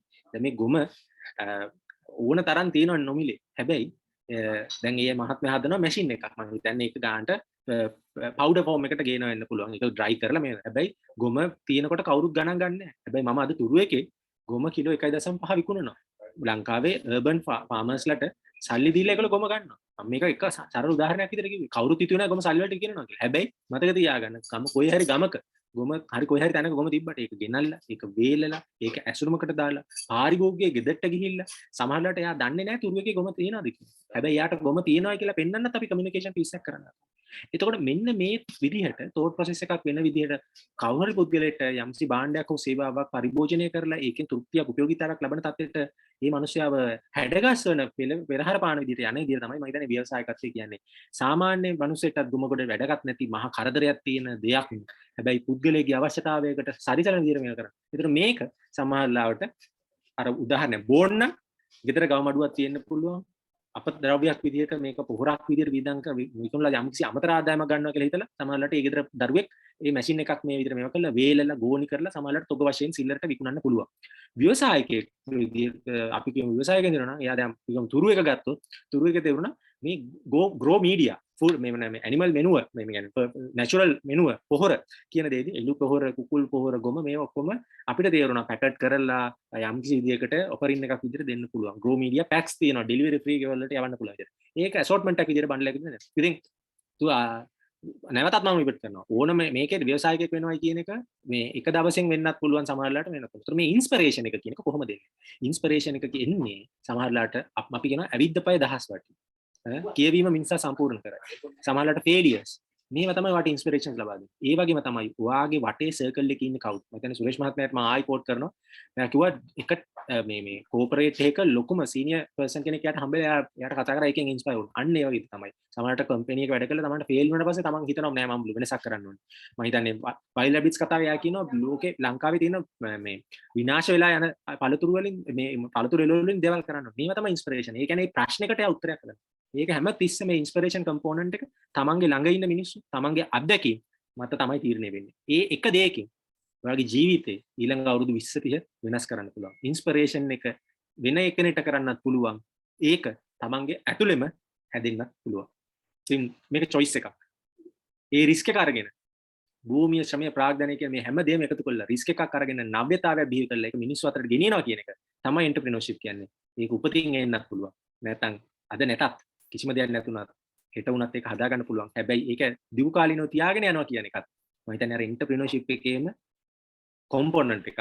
මොකද හෙට ව්‍යවසායකයෙක් කියලා ලේබල් එකක් ගහගන්න පුළුවන්. හැබැයි මේ ගමික පරිසරයක් තුල changing environment එකක් තුල adapt වෙලා opportunity එක seize කරලා ඒ impact එක deliver කරන එක අනිත් මිනිස්සුන්ට job එකක් දෙන එක මිනිස්සුන්ගේ ප්‍රශ්න විසඳන එක මම හිතන්නේ ඒක thought process එකක්. ඒක නිකම්ම නමක් වඩා එහා ගිය දෙයක්. thanks හසංක මේ ව්‍යාපාරිකයෙක් වෙන එක හැමෝටම පුළුවන්. හැබැයි නැත්තම් ඒක කම්පල්ෂන් එකේදී වෙන්න පුළුවන්. මොකක් හරි තමන් ජීවත් වෙන මොකක් හරි දෙයක් මිලකට අරගෙන ගිහිල්ලා විකුණලා ව්‍යාපාරිකයෙක් කෙනෙක් වෙන්න පුළුවන්. හැබැයි විවසායකයෙක් වෙද්දී ඒකේ තියෙන scope the length and breadth කියලා ගද්දී ඒක ඊටමත් ලොකුයි. ඒ වගේ දෙයක් තව දෙයක් අසංක කියපු එකෙන් ඉම්පෝටන්ට් දෙයක් තමයි දැනට තියෙන ඉකෝසිස්ටම් එක ස්ටාර්ට්අප්ස් වලට නැත්නම් SME අයට තියෙන ඉකෝසිස්ටම් එක ලංකාවේ ගත්තනම් ස්ටාර්ට්අප් වීකෙන්ඩ් වෙන්චර් ෆ්‍රොන්ටියර් වගේ ඉනිෂියේටිව්ස් කීපයක් තියෙනවා එක්කෙනෙක්ට entrepreneurship එක ගැන දැනගන්න ඉගෙන ගන්න කොයි විදියටද මොකද්ද දැනුම ලබා ගන්න. හැබැයි අර තමන්ගේ ඇතුළෙම තියෙන්න ඕනේ ඒකට තියෙන මොටිවේෂන් එක තියෙන එක. ඒක ඊටම වැදගත්ම දෙයක් අසංක කියපු points වල. සුරේෂ් ඔයාගෙන් මට අහන්න කැමති දෙයක් තමයි සාමාන්‍යයෙන් entrepreneur කෙනෙක් විදියට ඔයා තව potential entrepreneur කෙනෙක් නැත්නම් ඉදිරියේදී ව්‍යවසායකයෙක් විදියට එන්න බලාගෙන ඉන්න කෙනෙක් නැත්නම් තාම සාර්ථක ව්‍යවසායකයෙක් වෙන්න ඉන්න කෙනෙක්ට ඔයාට දෙන්න පුළුවන් ඇඩ්වයිසස් තුනක් විතර වගේ තියෙනවා නම් ඒ තුන මොකද්ද? ප්‍රධානම තුන ඔයා හිතන විදියට මොකද්ද? මොකද ඒගොල්ලන්ගේ DNA එකේ තියෙන්න ඕනේ කියලා ඔයා හිතන දේවල්. අපි ගත්තොත් ව්‍යවසායකයෙක් වෙන්න ප්‍රධාන වශයෙන්ම තිබිය යුතු දෙයක් තමයි මයින්ඩ්සෙට් එක. එහෙම නැත්නම් අර ආකල්පමය හැකියාව. ඒක ඉතලා මේ හසංග මහත්මයාත් කිව්වා වගේ මේක මේ දෙපැත්තම තියෙන එක. උපතින් ගේන එකක් තියෙනවා. ඒ වගේම මේක වර්ධනය කරන්නත් පුළුවන්. මේක ඒක නිසා මේ උපතින් මට බෑග්ග්‍රවුන්ඩ් එකක් නැහැ ව්‍යවසායකත්ව අපි ඔක්කොම අපේ දෙමව්පියෝ ඥාතීන් ඔක්කොම ඉන්නේ ජොබ් කරන අය. එහෙම කතාවක් නෑ මේක ඇත්ත.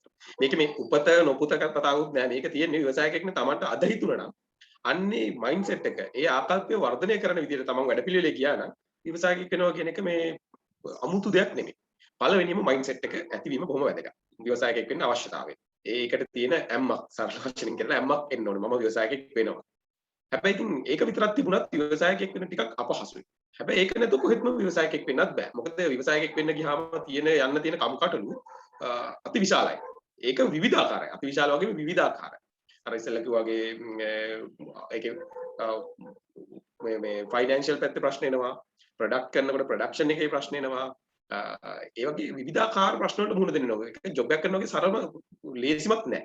ඒක නිසා මයින්ඩ්සෙට් එක තියෙනවා නම් ඒ ප්‍රශ්න වලින් ඉස්සරහට යන්න පුළුවන්. ඒක නිසා පළවෙනිම ඇඩ්වයිස් එක තමයි කවුරු හරි ව්‍යවසායකත්වයට එනවා නම් ඒ බොක්කෙන් එන මයින්ඩ් එකක් හදා ගන්න ඕනේ. ව්‍යවසායකත්වය මම කොහොම කරත් මේක නම් අත්තරින්නේ නැහැ මොනවත් අත්තරියක් කියන. මේ මයින්ඩ්සෙට් එක තියෙන්නේ නැත්නම් මේ ගමන යන්න අමාරුයි. මොකද මේකේ පටන් ගන්න තැන විදිය නෙමෙයි දෙවනියට යනකොට. ඒ විදිය නෙමෙයි ඊළඟට. එක්සැම්පල් එකකට මම අපි කිව්වොත් මේ ව්‍යවසායකයෙක් මෙතන අද කතා කරන හැම ව්‍යවසායකයෙක්ම අහුවනම් පැන්ඩමික් එකේදී මොනවද මුහුණ දුන්නේ කියලා හිතපු නැති විදියට බොහොම වෙනස් විදියට මුහුණ දීලා තියෙන එක. ඉතින් ඒක නිසා ඒ හැබැයි මුහුණ දීලා අද තවත් මාර්ග හොයාගෙන යනවා. ඉතින් ඒක එන්නේ මයින්ඩ්සෙට් එක තමයි අන්තිම ව්‍යවසායකයෙක් කියන්නේ. ඒක නිසා පළවෙනිම ඇඩ්වයිස් එක තමයි හොඳ මයින්ඩ්සෙට් එකක් හදාගන්න. ඒක Taman තුලින් එන්න ඕන එකක්. අභ්‍යන්තරේ ඒක නැත්තම් බාහිර කොච්චර දේවල් තිබ්බත් හොඳට මේ අවස්ථා තිබ්බත් ඒ අවස්ථාව ග්‍රැබ් කරගන්න බෑ. ඉතින් ඒක පළවෙනියෙන් Taman හදාගත්තු පළවෙනිම දේ මම දැක්කා. දෙවෙනි දේ තමයි ව්‍යවසායකයෙක් කියන්නේ තනියම යන ගමනක් නෙමෙයි. අද මාව ව්‍යවසායකයෙක් දකින්නේ මම නෙමෙයි දකින්නේ. මාව දකින්න බෑ ව්‍යවසායකයෙක් විදිහට. මම හදපු මම යමෙක්ගේ ප්‍රශ්නයක් විසඳලා තියෙන්න ඕන. ඒ ප්‍රශ්න විසඳන්න මට ප්‍රශ්න ගොඩක් එනවා. ඒ ප්‍රශ්න විසඳන්න මට තව නෙට්වර්ක් එකක් එනවා. මට තව කට්ටියක ඇඩ්වයිස් කරන්න මේක කොහොමද කරන්නේ. ඒ වගේ. ඉතින් ඒක නිසා මේක ව්‍යවසායකයේ දෙවෙනිම දේ තමයි නෙට්වර්ක් එක. ඒ නෙට්වර්ක් එකේ ගොම පුද්ගලයන් කියන මානව රිසෝස් හියුමන් රිසෝස් එක. ඒක යාළුවෝ වෙන්න පුළුවන්. තවත් ව්‍යවසායකයෙක් වෙන්න පුළුවන්. ඒ වගේම සම්පූර්ණ වෙනස් සමහරවිට සම්පූර්ණ වෙනස් කෙනෙක් වෙන්න පුළුවන්. ව්‍යවසායක කියන එයාත් එක්ක කතා කරලා වෙන්න පුළුවන්. නමුත් එයාගේ ඇඩ්වයිස් එක බොහොම හොඳ වෙනවා. මම උදාහරණයක් කියනවනම් තම තමන්ගේ ආගමික පූජකවරු. අපි හිතන පූජකවරු මොකද ව්‍යවසායකයට කිසිම සම්බන්ධයක් නැහැ. නෑ. යම් ව්‍යවසායකයෙක් අපහසු කාලයක යනකොට එයාට සමහරවිට මේ පූජකතුමාගේ උපකාරය හාමුදුර කෙනෙක් වෙන්න පුළුවන් නැත්නම් පූසාරි කෙනෙක් වෙන්න පුළුවන් නැත්නම් ෆාදර් කෙනෙක් වෙන්න පුළුවන් මෞලවි කෙනෙක් වෙන්න පුළුවන් කවුරු වුණත්. අන්නේ ඒ නෙට්වර්ක් එකේ ඒ පුද්ගලයාත් හරි ප්‍රයෝජනවත් ව්‍යවසායකයෙක්. ඒ නිසා ව්‍යවසායකයෙක් වුණාම හැමෝම නෙට්වර්ක් එකක් හදාගන්නනේ තරාතිරම් බලන්නේ නැතුව හැමෝත් එක්කම සමානාත්මතාවයෙන් ඒ නෙට්වර්ක් එක හදාගත්තොත් ඒකත් Tamanට විවිධාකාර විදිහට ලොකු අත්ලක් වෙනවා ව්‍යවසායක ගමන යන්න. ඒ නිසා පළවෙනිම Taman තුලින් අභ්‍යන්තරයෙන් තියෙන්න ඕනේ මේකට. හොඳ thought process එකක්. ඉතලා මේ අසංග මාතක thought process එකක් තියෙනවා නැත්නම්. දෙවෙනි දැන් බාහිරව Tamanට පුද්ගලයන් ඉන්න ඕනේ. ওই දෙක අපිට නිකන් බැලුවම කැපිටල් අපි කතා කරන මේවා බැලුවම පටන් ගන්න වෙනම තැනකින් අතර. ওই දෙක තමයි ව්‍යවසායකයෙක් පටන් ගන්න. හරි ව්‍යවසායකයෙක් පටන් ওই දෙක තියෙනවා නම් ව්‍යවසායකට ඊළඟට තියෙන ව්‍යවසායකත්වය ක්‍රියාත්මක කරන. එතෙන්දී අපිට ඕන වෙන භෞතික දේවල්. එතෙන්දී අපිට භෞතික දේවල් ඕනේ නැහැ. හැබැයි භෞතික දේවල් ඕන වෙනවා කියලා මට මේක නෑ අරක නැත්තම් මේක කරන්න බෑ කියලා. එහෙම කතාවක් නෑ. මොකද අපි ලෝකේ ව්‍යවසායකයන් ඉහළටම ගියපු කට්ටිය බැලුවොත් ඒගොල්ලෝ පටන් ගන්නදී ලොකු දේවල් තිබිච්ච අය නෙමෙයි. අද ලෝකෙම චේන්ජ් කරන්න එලන් මස්ක් කියන පුද්ගලයා ගත්තොත් ඔහු අප්‍රිකාවේ ඉපදුනේ. ඔහු බොහොම මේ ඉස්කෝලේ යන කාලේ අර බුලි කරනවා කියලා විහිළුවට ලක් වුණු පුද්ගලයෙක්. නමුත් ඔහුගේ ව්‍යවසායක මානසිකත්වය ඒ කතා බැලුවම ඒ මානසිකත්වය තිබුණේ. ඒ වගේම ඔහු මිනිස්සු ටික එකතු වෙලා එක PayPal ඒ වගේ මුලින් හදාලා ඒවා විකුණු ඒ ගියපු මේ මයින්ඩ්සෙට් එකේ නෙට්වර්ක් එක. එයාට ඒ රිසෝස් නැති කියන එක ප්‍රශ්නයක් වුණේ නැහැ. එයා ඒ රිසෝස් හදාගත්තා. දැන් එයාට රිසෝස් තියෙනවා. දැන් එයා ඒ ව්‍යවසායකත්වයෙන් ඒ රිසෝස් ප්‍රයෝජන ගන්නවා. එතකොට රිසෝස් හදා ගැනීම සහ ඒව නිසියාකාර ප්‍රයෝජන ගැනීම තුන්වෙනි ඇඩ්වයිස් එක. මොකද අපි නිකන් බොහොම සරල විදිහට කතා කරනවා නම් අර මේ ගාන්මත් ඉතිසල කිව්වා වගේ සල්ලි මේ මුලින් ලොකු මේ ඕඩර්ස් දෙන්න මේ සල්ලි තිබුණේ නැහැ කිව්වා. එතකොට මුලින් පොඩි ක්වොන්ටිටිස් වලින් පටන් අරගත්තා. හැබැයි ඒ ක්වොන්ටිටිස් වලින් පටන් අරගෙන ටික ටික කැපිටල් එක එකතු කරගත්තා. ඒක නාස්ති කරේ නැහැ. එකතු කරගෙන ඒ ටික ටික කැපැසිටි වර්ධනය කරගත්තා. අන්න ඒක තමයි රිසෝස්. ඒක අපි බිල්ඩ් අප් කරගන්න ඕනේ. හැමතිස්සෙම ඒක රැක ගන්න ඕනේ, හදා ගන්න ඕනේ. පටන් ගන්න නැතුණට ඒක බිල්ඩ් අප් කරන් ඒක අරන් යන්න ඕනේ. මොකද එතකොට තමයි ලොකු ඒවට යන්න බලන්න. මගේ උනත් අපි මුලින්ම කරේ කුඩා මැෂින්ස්. ඊට පස්සේ තමයි අපි ලොකු මැෂින්ස් වලට මොකද ලොකු ඉන්වෙස්ට්මන්ට් එකක් දාන්න ඕනේ. ඒක වැරදුනොත් ලොකු සල්ලියක් යට කරලා වරදින්න පුළුවන්. හැබැයි වරදුනොත් ඒක දරා ගන්න පුළුවන්. ඒ ලෙවල් එකට අපි කැපිටල් එක ටික ටික වර්ධනය කරගෙන තාමත් අපි මිඩල් ලෙවල් එකේ ඉන්නේ වර්ධනය කරගෙන අපිට තවත් ෆුල් ඔටෝමේටඩ් සිස්ටම්ස් හදන්න අදහස් තියෙනවා. නමුත් අපි තව කැපිටල් එක අපිට බිල්ඩ් අප් වෙලා තමයි ඒවට යන්නේ. ඒ වගේ කැපිටල් එක කියන එකත් ඒක මැනේජ් කරන එකත් හරිම වැදගත්. ඉතින් ওই තුනට අමතරව හතරවෙනි කාරණා බොහොම වැදගත්. ව්‍යවසායකයෙක් වෙන්න තියෙන ඒ තමයි විතරම කතා කරන වගේ ඔපචුනිටි එකක් අඳුර ගැනීමේ හැකියාව. ඕක තමයි ගොඩක්ම ව්‍යවසායකයෙක් වෙන්න අපිට උනත් ඔය ප්‍රශ්න තියෙනවා සමහරවිට. ඔපචුනිටි එකක් නිවැරදි වෙලාවෙදී ඔපචුනිටි එක හඳුනගැනීමේ හැකියාව බොහොම වැදගත්. මොකද මේ හඳුනගැනීම නිවැරදි වෙලාවෙදී හඳුනගත්තොත් එතනම තමයි තමන් හොඳ ව්‍යාපාරයක් ගොඩනගන්න පුළුවන්. මම මේක දැක්ක මේ පැන්ඩමික් එකේ කාලේ මම දැක්කා ওই ව්‍යවසායක එහෙම නැත්නම් සාමාන්‍ය ව්‍යාපාරවල ඉන්න අය කොහොමද ව්‍යාපාරිකයෙක්ගෙන් සහ ව්‍යවසායකයෙක්ගෙන් වෙන් වුනේ කියලා. ඒ කියන්නේ මේ පැන්ඩමික් එකේදී සමහරව පටන් ගන්නකොටම ඔක්කොම ඉවරයි. ලොක්ඩවුන් දැන් ඉතින් අපිට මුකුත් කරන්න බෑ කීකේ සමහරව එහෙම වොරි වෙවි හිටියා. ඒ අතරම සමහරු මුකුත් නැද එකපාරට හෑන්ඩ් සැනිටයිසර්ස් කරන්න පුළුවන්. කට්ටියක් hand sanitizers කරන්න පටන් ගත්තා. ඒගොල්ලෝ කරන්න පටන් ගන්නකොට කොච්චර දුර ඒගොල්ලන්ට යන්න පුළුවන්ද කියලා දන්නේ නැතුව පටන් අරගෙන මොකද මගේ මැෂින්ස් ගත්තා ඉන්නවා. ඒගොල්ලෝ අන්තිමට එක්ස්පෝර්ට් ලෙවල් එකට ෆිල්ම් මැෂින්ස් ගන්නවා එක්ස්පෝර්ට් ලෙවල් එකට ඒගොල්ලෝ කැපැසිටි ඩිමාන්ඩ් එක දෙන්න ඕන නිසා. එතකොට ඒගොල්ලෝ පටන් අරන් මේ ඉන්ඩස්ට්‍රි එකේ ස්පෙෂලායිස් ඒරියා එකක් තිබුණේ නෙමෙයි. හැබැයි පටන් අරගෙන අන්තිමට ඒගොල්ලෝ මේ බිස්නස් එක එක්ස්පෝර්ට් ලෙවල් එකට යනකම්ම ගෙනිච්චා. ඒ ගෙනියන මාර්ගෙත් අර කියන සෝමාලිය හනා නෙමෙයි. ගොඩාක් ප්‍රශ්න මිනිස්සුන්ට තිබුණා. මොකද මම දන්නේ මේ ඉන්ඩස්ට්‍රි එකේ මේ බොටල් ෆිල්ම් මැෂින්ස් ඒගොල්ලන් ගන්න ගියාම තමයි ඒගොල්ලන්ගේ ඉන්ඩස්ට්‍රි එකට මට ඕපන් මෙහෙම මේවා තියෙනවා එක්ස්පෝර්ට් ලෙවල් එකට යනකොට ඒගොල්ලන්ට එක එක ස්ටෑන්ඩඩ්ස් ගන්න ඕනේ ලෝකල් ස්ටෑන්ඩඩ්ස් ගන්න ටයිම් එක යනවා සිස්ටම්ස් වල ඒක කොහොමද ඒගොල්ලෝ මේ ප්‍රශ්න විදිහට දැක්කේ නැහැ චැලෙන්ජස් ඒක චැලෙන්ජ් එකක් ඒක අභියෝගයක් විදිහට දැකලා ඒ අභියෝගෙට මුහුණ ඉතින් ඔන්න ඔපචුනිටි එක දැකලා ඒ ඔපචුනිටි එක සීස් කරගන්න අභියෝග එක සීස් කරගන්න හැකියම මම දකින්නේ හතරවෙනි කරුණ බොහොම වැදගත් කරුණක්. ඉතින් ඔන්න ඔය කරුණ ටික යම් කෙනෙක් තුල ඩෙවලොප් කරගන්න පුළුවන් නම් අභ්‍යන්තරයෙන් කරුණ බාහිරින් පුද්ගලයන් කියන කරුණත් ඊළඟට කැපිටල් එක නාස්ති නොකර ඒක නිවැරදිව භාවිතා කිරීමේ හැකියාවත් ඊළඟට අවස්ථාවන් දකීමේ හැකියාවක් තියෙනවා නම් විවසායකයෙක් වීම 아무තු දෙයක් නෙමෙයි. මේ හැකියාවන් හතර සාමාන්‍යයෙන් කතා කරොත් මේව තේරෙනවා. මේව සමහර ඒවා උපතින් ගේන්න පුළුවන්. සමහර ඒවා උපතින් නැති වෙන්න පුළුවන්. නමුත් ඒව බිල්ඩ් කරගන්න පුළුවන්. උදාහරණයකට ෆයිනෑන්ස් පැත්තේ කැපිටල් එක කොහොමද භාවිතා කරන්නේ කියන තමන්ගේ එන්වයරන්මන්ට් එක හොඳට කතා කරලා වැඩ කරන්න කතා කරලා දාන්න ඊළඟට මේ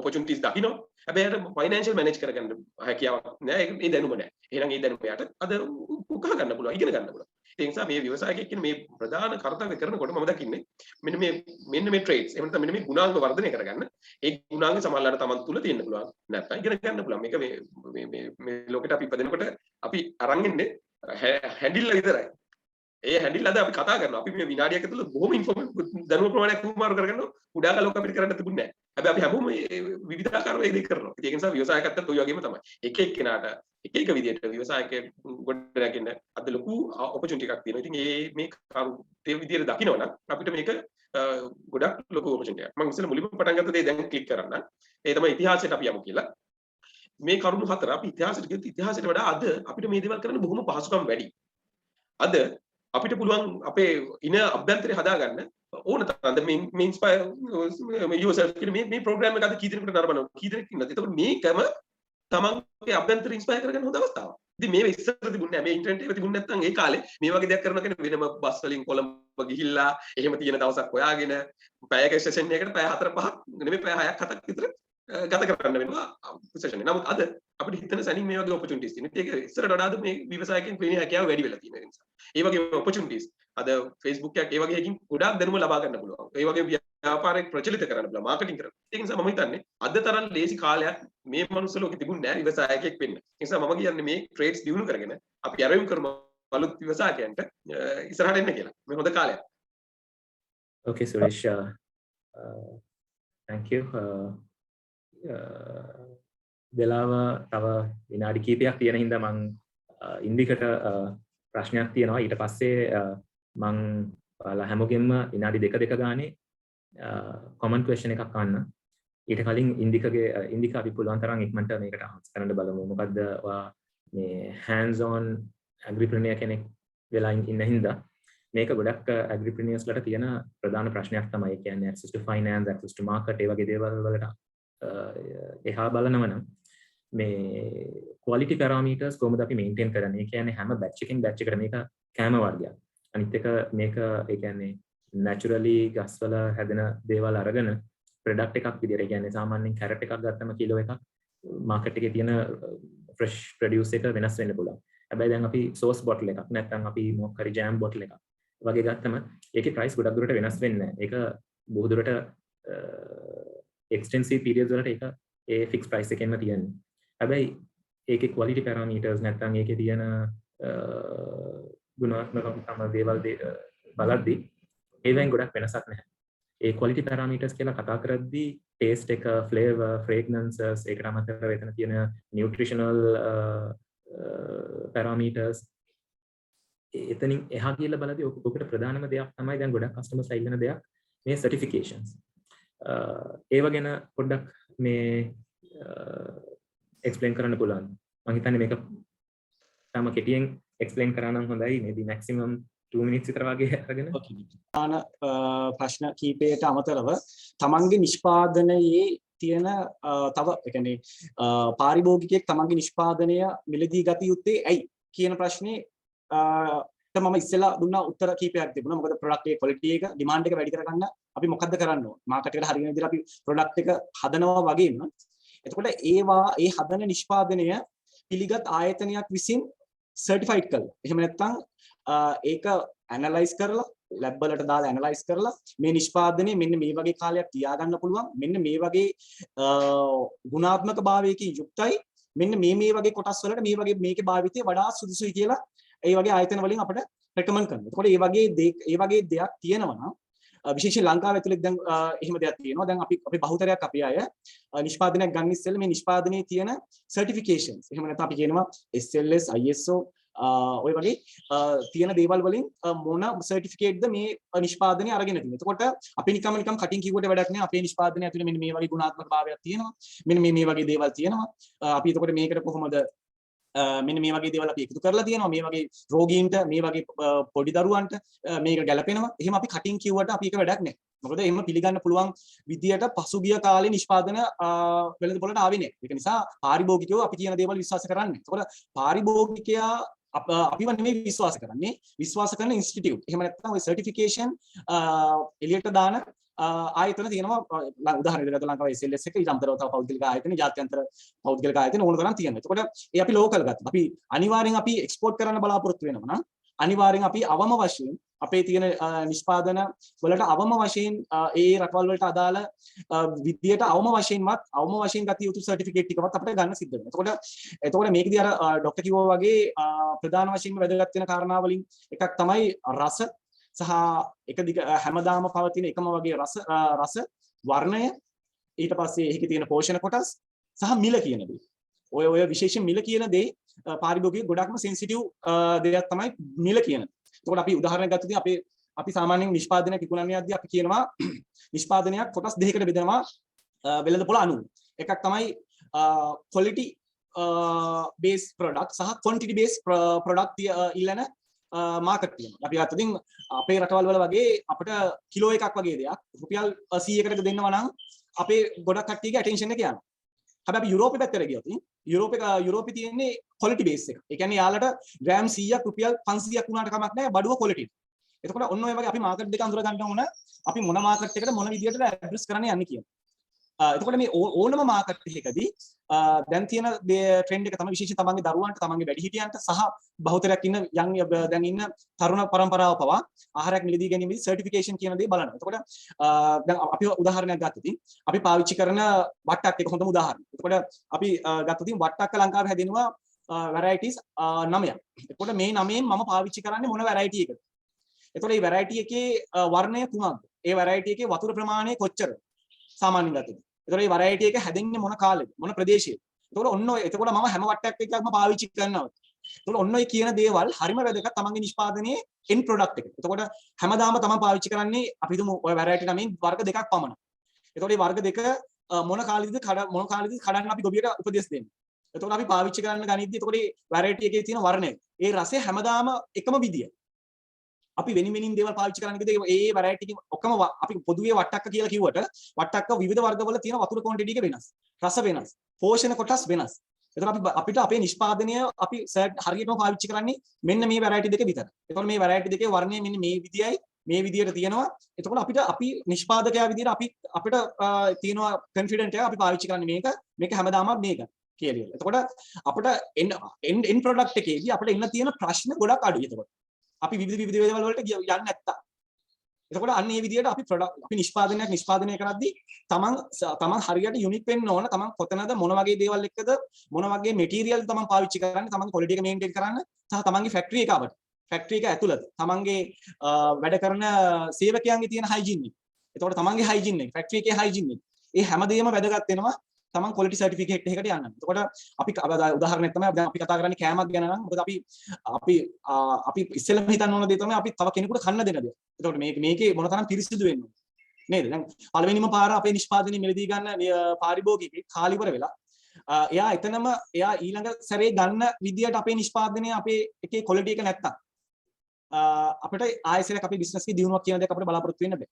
එතකොට ඔය හැමදේම මේන්ටේන් කරන යාන්ත්‍රණය කරන ඒ දේවල් මේන්ටේන් කරගෙන යන එක මට්ටමකින් පවත්වාගෙන යන දේ තමයි ඔය quality certification කියන්නේ. ඒක මොන තරම් වැදගත්ද කියලා දැන් තේරෙන්න ඕන. අපි ඒකට යා යුත්තේයි මොකද එක්ස්පෝර්ට් මාකට් එකට කවදාවත් අපිට යන්න බෑ අවම වශයෙන් GMB එකට තියෙන සර්ටිෆිකේට් එකක් අපිට නැත්තම්.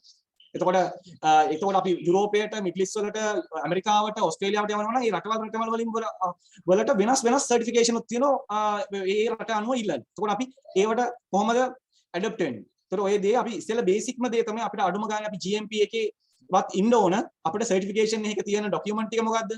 අපි මොන දේවල් අපි මේන්ටේන් කළ යුත්තේ?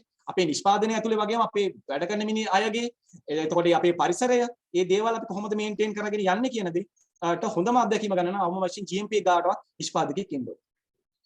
ඉන්දික තව ඒකත් එක්කම සම්බන්ධ වෙන තව පොඩි ප්‍රශ්නයක් තියෙනවා. ඒක තමයි මේ ප්‍රයිසිං එක. සාමාන්‍යයෙන් ප්‍රොඩක්ට් එකක් නිෂ්පාදනය කරනවා වගේම ඒකට සුදුසු ප්‍රයිසිං එකක් තිබුණොත් විතරයි ඒක මාකට් එකේදී කස්ටමර්ස්ලා ගන්නෙ. නැත්නම් ඒක කොච්චර හොඳ ප්‍රොඩක්ට් එකක් වුණොත් එක්කෝ සමහර හේතු දෙකක් වෙන්න පුළුවන්. එකක් බොහෝ දුරට ඒක මිල වැඩි හින්දා මිනිස්සු ගන්න නැති අවස්ථාවක් තියෙනවා. අනිත් එක හොඳම ප්‍රොඩක්ට් එකක් මිල අඩුව. ඒ කියන්නේ අන්ඩර් ප්‍රයිසිං කියලා කියන්නේ. අන්ඩර් ප්‍රයිස් කරලා මාකට් එකේ දැම්මොත් එතකොට කස්ටමර්ස්ලා හිතන්නේ මේ ප්‍රොඩක්ට් එක හොඳ නැහැ. ඒ හින්දා තමයි ගාන අඩුයි කියලා.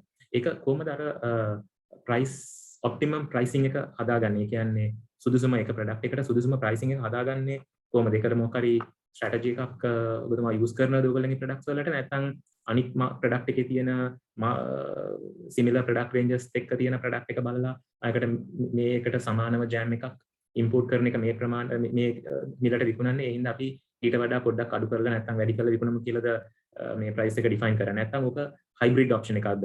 අපේ කොස්ටිං එකක් හදලා ඊට පස්සේ මාකට් ඇනලිසිස් එකක් කරලා ඒ දෙකත් එක්කම ඉන්ටර්වීන් ප්‍රයිසිං එකක්ද කරන්නේ ඒගොල්ලෝ සාමාන්‍යයෙන්? නැත්නම් මොකක් හරි ප්‍රයිසිං එක ගැන? මොකද ප්‍රයිසිං එක ඉතාමත් වැදගත්ම දේ කුෂි ව්‍යාපාරිකයෙක් විදියට ගොඩක් අය දන්නේ නැති දෙයක් තමයි. නැත්නම් ගොඩක් අය එච්චර වැඩි ફોකස් දෙන්නේ නැති දෙයක් තමයි ප්‍රයිසිං එක කියන එක. ඒ හින්දා තමයි ගොවි මාතෘ හැමෝම එකම වෙලාවට එකම ක්‍රොප් එකක් හාවස්ට් එක එනකොට ප්‍රයිස් එක සෑහෙන දුරට ඩ්‍රොප් වෙනවා. ඒකට ඩිමාන්ඩ් ඇන්ඩ් සප්ලයි ඒ විදිහට බලද්දී සාමාන්‍යයෙන් මේ කන්සියුමබල් නැත්නම් FMCG ප්‍රොඩක්ට් එකක් නැත්නම් ෆුඩ් ග්‍රේඩ් ප්‍රොඩක්ට් එකක් මාකට් එකට දාද්දී කොහොමද මේ ප්‍රයිසිං එක හදාගන්නේ? නැත්නම් කොහොමද ඒක ඇට්‍රැක්ටිව් වෙන විදිහට දාන්නේ? පුළුවන් නම් I think ඒකත් ඊටම කෙටියෙන්ම කිව්වනම් අපිට පුළුවන් මේ සෙෂන් එක තව එක ප්‍රශ්නයකට එක්ක හැම රවුන්ඩ් එකක් ගිහලා ඉවර කරන්න. ඔව් ડોක්ටර් ප්‍රයිසින් එක ගැන ගත්තොත් අර මම හිතන්නේ කළ යුතු හොඳම ඔප්ෂන් එක තමයි ડોක්ටර් කිව්වේ අවසාන ඔප්ෂන් එක. අපිට මාකට් රිසර්ච් එකක් කරන්න සිද්ධ වෙනවා. අපිට මාකට් රිසර්ච් එකක් කරන්න සිද්ධ වෙනවා. ඊට ඒකත් එක්ක තමන්ගේ කොස්ට් එක තමන්ට ප්‍රයිස් එක මේව කරගන්න වෙනවා. මොකද කොස්ට් එක කියලා කියද්දී අපි දන්නවා ලංකාවේ නෙවෙයි මම හිතන්නේ ලෝකේ හැමතැනම වගේ සීසන් එකකින් සීසන් එකට එළවලු වල පළතුරු වල ගාන වේව්ස් වෙනවා. එතකොට මෙතෙන්දී අපි අර කියපු මැද තැනට එන්න වෙනවා. මොකද අපිට හොයාගන්න පුළුවන් අනිවාර්යෙන් අවුරුද්දේ අපි හිතුවතින් කැරට් අවුරුද්දේ උපරිම යන කිලෝ එක තොග යන ගාන කීයද? ඊට පස්සේ අවම යන ගාන කීයද? අපිට මේකේ මැද තැනකට ඇවිල්ලා අපි කරන්න ඕන මැද තැනකට ඇවිල්ලා අපි දාන අනිත් මැටීරියලුත් එක්ක අපි ප්‍රොඩක්ට් එකට සාමාන්‍ය අපේ කොස්ට් එකක් හදාගන්න සිද්ධ වෙනවා. ඊට පස්සේ කරන්න ඕන අපි යන්න ඕන මාකට් රිසර්ච් එකකට. ওই ප්‍රොඩක්ට් එකේ යම්කිසි ටිකක් අපි මාකට් රිසර්ච් එකකට යනවා. අපි උදාහරණයකට අපි නිෂ්පාදනය හදලා අපි ඉස්සෙල්ලම අපි දන්න අයට ඊට පස්සේ අපි දන්න අයගේ යාළුවන්ට ඊට පස්සේ මුලදී ඉනිෂියලි අපි සාමාන්‍ය ව්‍යවසායකයෙක් විදිහට අපිට කරන්න පුළුවන් දේ ඒක තමයි. අපි අපේ නිෂ්පාදනය දෙන ගමන් අපි යාළුවගෙන් ෆීඩ්බැක් එකක් ගන්න පුළුවන්. මේකේ මේ වගේ නිෂ්පාදනයකට ඔබ කැමතිද? එතකොට ප්‍රොඩක්ට් එකේ ෆීඩ්බැක් එකත් එක්කම ඔබ ගන්නව නම් මේ වගේ නිෂ්පාදනයක් මෙන්න මේ වගේ ග්‍රෑම් ප්‍රමාණයක්. අපි හිතමු ග්‍රෑම් 250ක්. ඔබ මේ වගේ නිෂ්පාදනයක් මිලදී ගන්න කැමති මොන වගේ ගානකටද? එතකොට ඒක හොඳම ඇනලිසිස් එකක් මම හිතන්නේ කෙලිම මාකට් එකට අපිට යන්න පුළුවන් සහ හොඳ පාරිභෝගිකයාගේ ඩිරේ. එතකොට ඒකට අවම වශයෙන් අපි පාවිච්චි කරන්න ඕන ගානක් ඉන්නවා. අඩුම ගානේ අපිට 100 දිනක්වත් අපිට පාවිච්චි කරන්න පුළුවන් නම් ගොඩක් හොඳයි. විශේෂයෙන් අපිට ඔකට ලංකාවේ යුනිවර්සිටි තියෙනවා. යුනිවර්සිටි එක අපිට උදව් ගන්න පුළුවන් ෆ්‍රී ඔෆ් චාර්ජ්. අපිට ගිහිල්ලා යුනිවර්සිටි එකේ අදාළ ඩිපාර්ට්මන්ට් එකක් එක්ක කතා කරාම අපිට යුනිවර්සිටි එක ඇතුළෙම අපිට ඔගේ රිසර්ච් එක කරගන්න පුළුවන්. ඔන්න ඔය වගේ තැනකට ඇවිල්ලා තමන්ගේ ප්‍රොඩක්ට් එකේ යුනික් එකත් එක්ක සහ තමන්ට මාජින් අපි දැන් දන්නවා සාමාන්‍ය බිස්නස් එකක් කරද්දී අපි කියනවා අවම තමන්ගේ මාජින් එක 115 37කට තියාගන්න කියලා. 20කට හෝ ඊට වඩා. එතකොට ඕක තමන්ට බලාපොරොත්තුවක් තියෙනවා නම් තමන්ට තොග දෙන්න. ඊට පස්සේ අපි තොග නිෂ්පාදනයක් විදිහට විකුණන්නත් අපිට ස්ටෙප් එක. එතකොට අපි තව ටිකක් තියාගෙන තමයි අපි කරන්නේ. එතකොට තොග දෙන පුද්ගලයාට තොග මුද්ගලයාගෙන් ඊට පස්සේ පල්ලෙහා යන සිල්ලර වෙලෙන්නට. එතකොට ওই විදිහට ওই දෙකටම මාජින් එකක් තියාගෙන අර ආපු කොස්ට් එකට ওই ටික එකතු කරා නම් අපිට මේ වෙහෙකට යන්න පුළුවන්. අර ડોක්ටර් කිව්වා වගේම තමන්ගේ නිෂ්පාදනයේ යුනික් දෙයක් නම්, තමන්ගේ නිෂ්පාදනයේ ක්වොලිටි නම්, තමන්ගේ නිෂ්පාදනයේ හොඳ සර්ටිෆිකේෂන් එකක් තියෙනවා නම් තමන්ට හොඳ මිලක් දෙන්න පුළුවන්. මොකද මේ ඒක අර කියපු දේවල් එක තමන්ට ඩිසයිඩ් කරන්න පුළුවන්. සහ හොඳම දේ තමයි හොඳම බාල බඩුවේ හිලක් ඇති කියලා කතාවක් තියෙනවනේ. ඒකෝල ඒක ඇත්තටම අර ડોක්ටර් කිව්වා වගේ අපි පල්ලෙහා අපිට කොහොම හරි මේක විකුණ ගන්න ඕන, මට රුපියලක් 750ක් මේකෙන් තිබුණා නම් ඇති කියලා අපි ඩිසයිඩ් කරන්න ගියොත් අනිවාර්යයෙන් මේ තරම් හොඳ ප්‍රොඩක්ට් එකක් ඇයි මේ වගේ ගානකට දෙන්නේ කියලා වල මිනිස්සු හිතනවාමයි. එතකොට කවදාවත් තමන්ගේ ප්‍රොඩක්ට් එකේ ක්වොලිටි එක බස්ස ගන්න හෝ ක්වොලිටි එකත් එක්ක තමන්ගේ ක්වොලිටි එක හොඳට තියාගෙන මිල බස්සන්න හෝ කළ යුතු නැහැ. හොඳම දේ තමයි මාකට් ඇනලිසිස් එකක් කරලා අර වගේ පොඩි රිසර්ච් එකක් කරා නම් තමන්ට හොඳ අයිඩියා එකක් ගන්න පුළුවන්. තමන්ගේ ආයුත්තේ කුමන ප්‍රයිස් රේට් එකකද කියලා.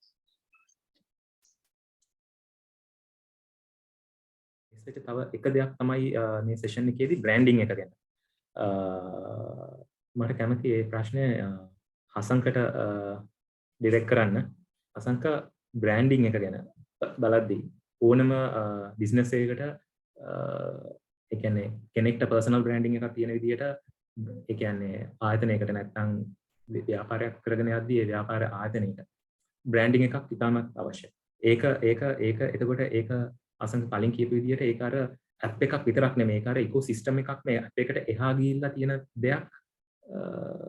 කස්ටමර්ගේ මයින්ඩ්සෙට් එක ඒකට කොයි විදිහටද කනෙක්ට් වෙන්නේ කියන එක. සාමාන්‍යයෙන් දැන් තුරු කියලා කිව්වම මිනිස්සුන්ට එන්නේ ඒ ඇප් එකේ ෆොටෝ එකක් අරගෙන අප්ඩේට් කරලා දාන එක නෙවෙයි. එතනින් එහාට ගිහිල්ලා ඕක නැත්තම් ඔතන අචීව්මන්ට් එකක් පෙන්වන්න ඕනේ කියලා වගේ දේ කරන දෙයක් නෙමෙයි. එතකොට ඒ වගේ බ්‍රෑන්ඩින් එකක් කොයි විදිහටද සාමාන්‍යයෙන් මම තුරුගෙන උදාහරණයක් විදිහට ගත්තට සාමාන්‍යයෙන් අනිත් ඕනම පොටෙන්ෂල් ඔන්ටර්ප්‍රිනියර් කෙනෙක්ට ප්‍රයෝජනයක් වෙන විදිහට බ්‍රෑන්ඩින් එක ගැන කොයි විදිහටද ඇයි ඒක අවශ්‍යයි කොයි විදිහටද සාමාන්‍යයෙන් අලුතෙන් පටන් ගන්න ස්ටාර්ට්අප් බිස්නස් එකක් හරි SME එකක් හරි කියලා බලද්දී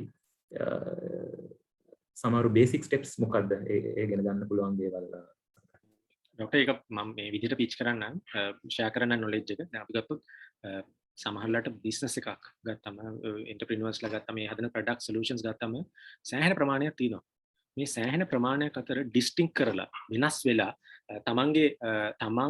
තමන්ටම ආවේනික වූ හැඩය පාට වර්ණය නම එක ප්‍රසන්ට් කරන විදිය තමයි අතරම බ්‍රෑන්ඩ් එකකින් වෙන්නේ.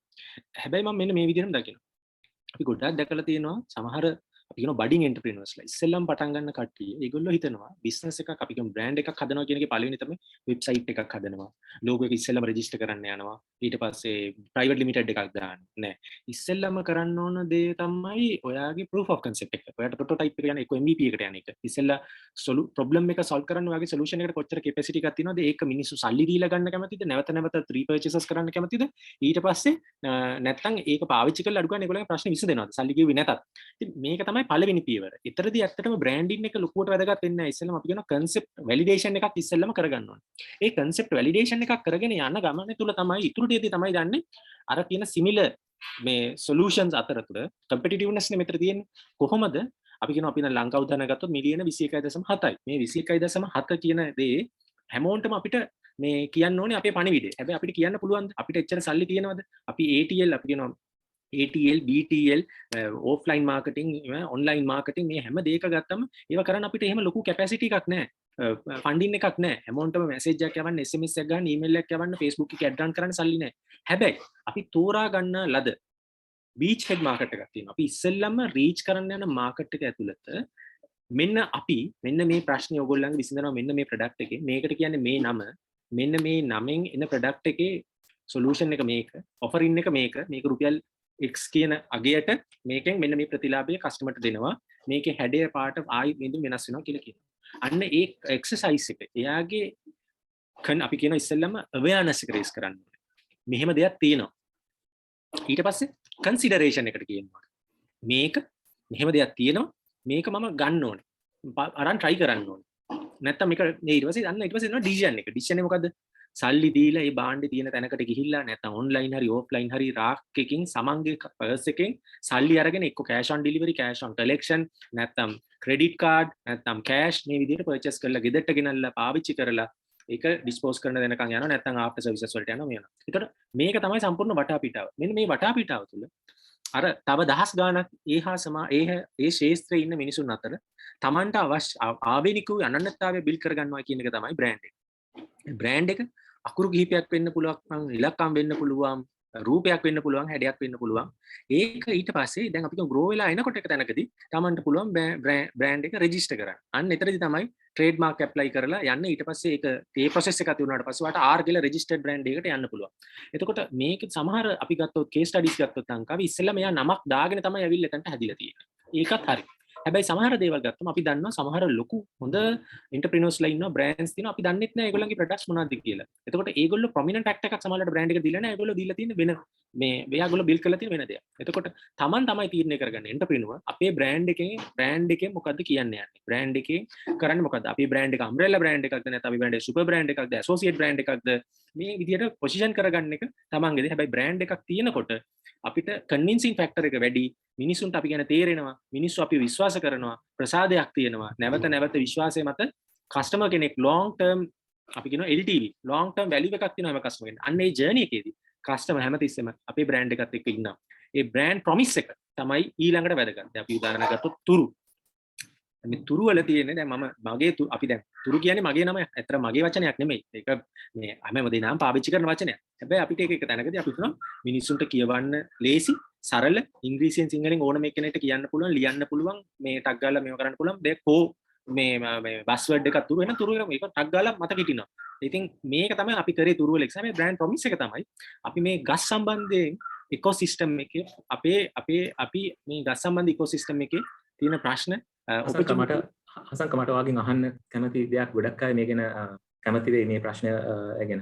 අර තුරු කියන බ්‍රෑන්ඩ් එක කොයි විදියටද ඔයගොල්ලන් ඒක එකපාරටම ආපු නමක්ද නැත්නම් ඒක මොකක් හරි බ්‍රේන්ස්ටෝමින් එකක් වගේ කරලා ඩෙවලොප් කරපු නමක්ද? මොකද ඒක සාමාන්‍යයෙන් අර බ්‍රෑන්ඩ් එක කැචි වෙන්නත් ඕනේ, මෙසේජ් එක කමියුනිකේට් වෙන්නත් ඕනේ. කොයි විදියටද ඒක ඔයගොල්ලන් ඒ වගේ නමක් තෝරගත්තේ?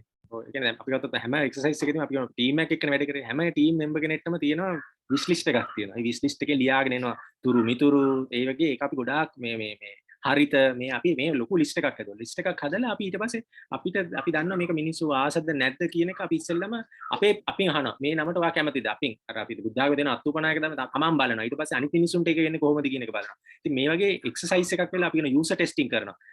මේවා මේ අපි මේ නම කිව්වට එහෙම මේ ප්‍රොසෙස් එකේ ගිහිල්ලා නැහැ. හැබැයි අපි තව අපේ ඉන්න මම ඒක ඩයලොග් එක වැඩ කරේ. ඒක ඩයලොග් එකේ අපි මාකටිං ඩිපාර්ට්මන්ට් එක කරනවා මේ නම කොහොමද? ඊට පස්සේ ඒ වගේ ඉතින් එක යාළුවෙක් තමයි අපි මේ තුරු කියලා කිව්වට පස්සේ එයා මේක හදලා මේව කරා අපි මේකෙන් ඩිනෝට් කරා කළු මැදිරිය ගහක ලීෆ් එකක්.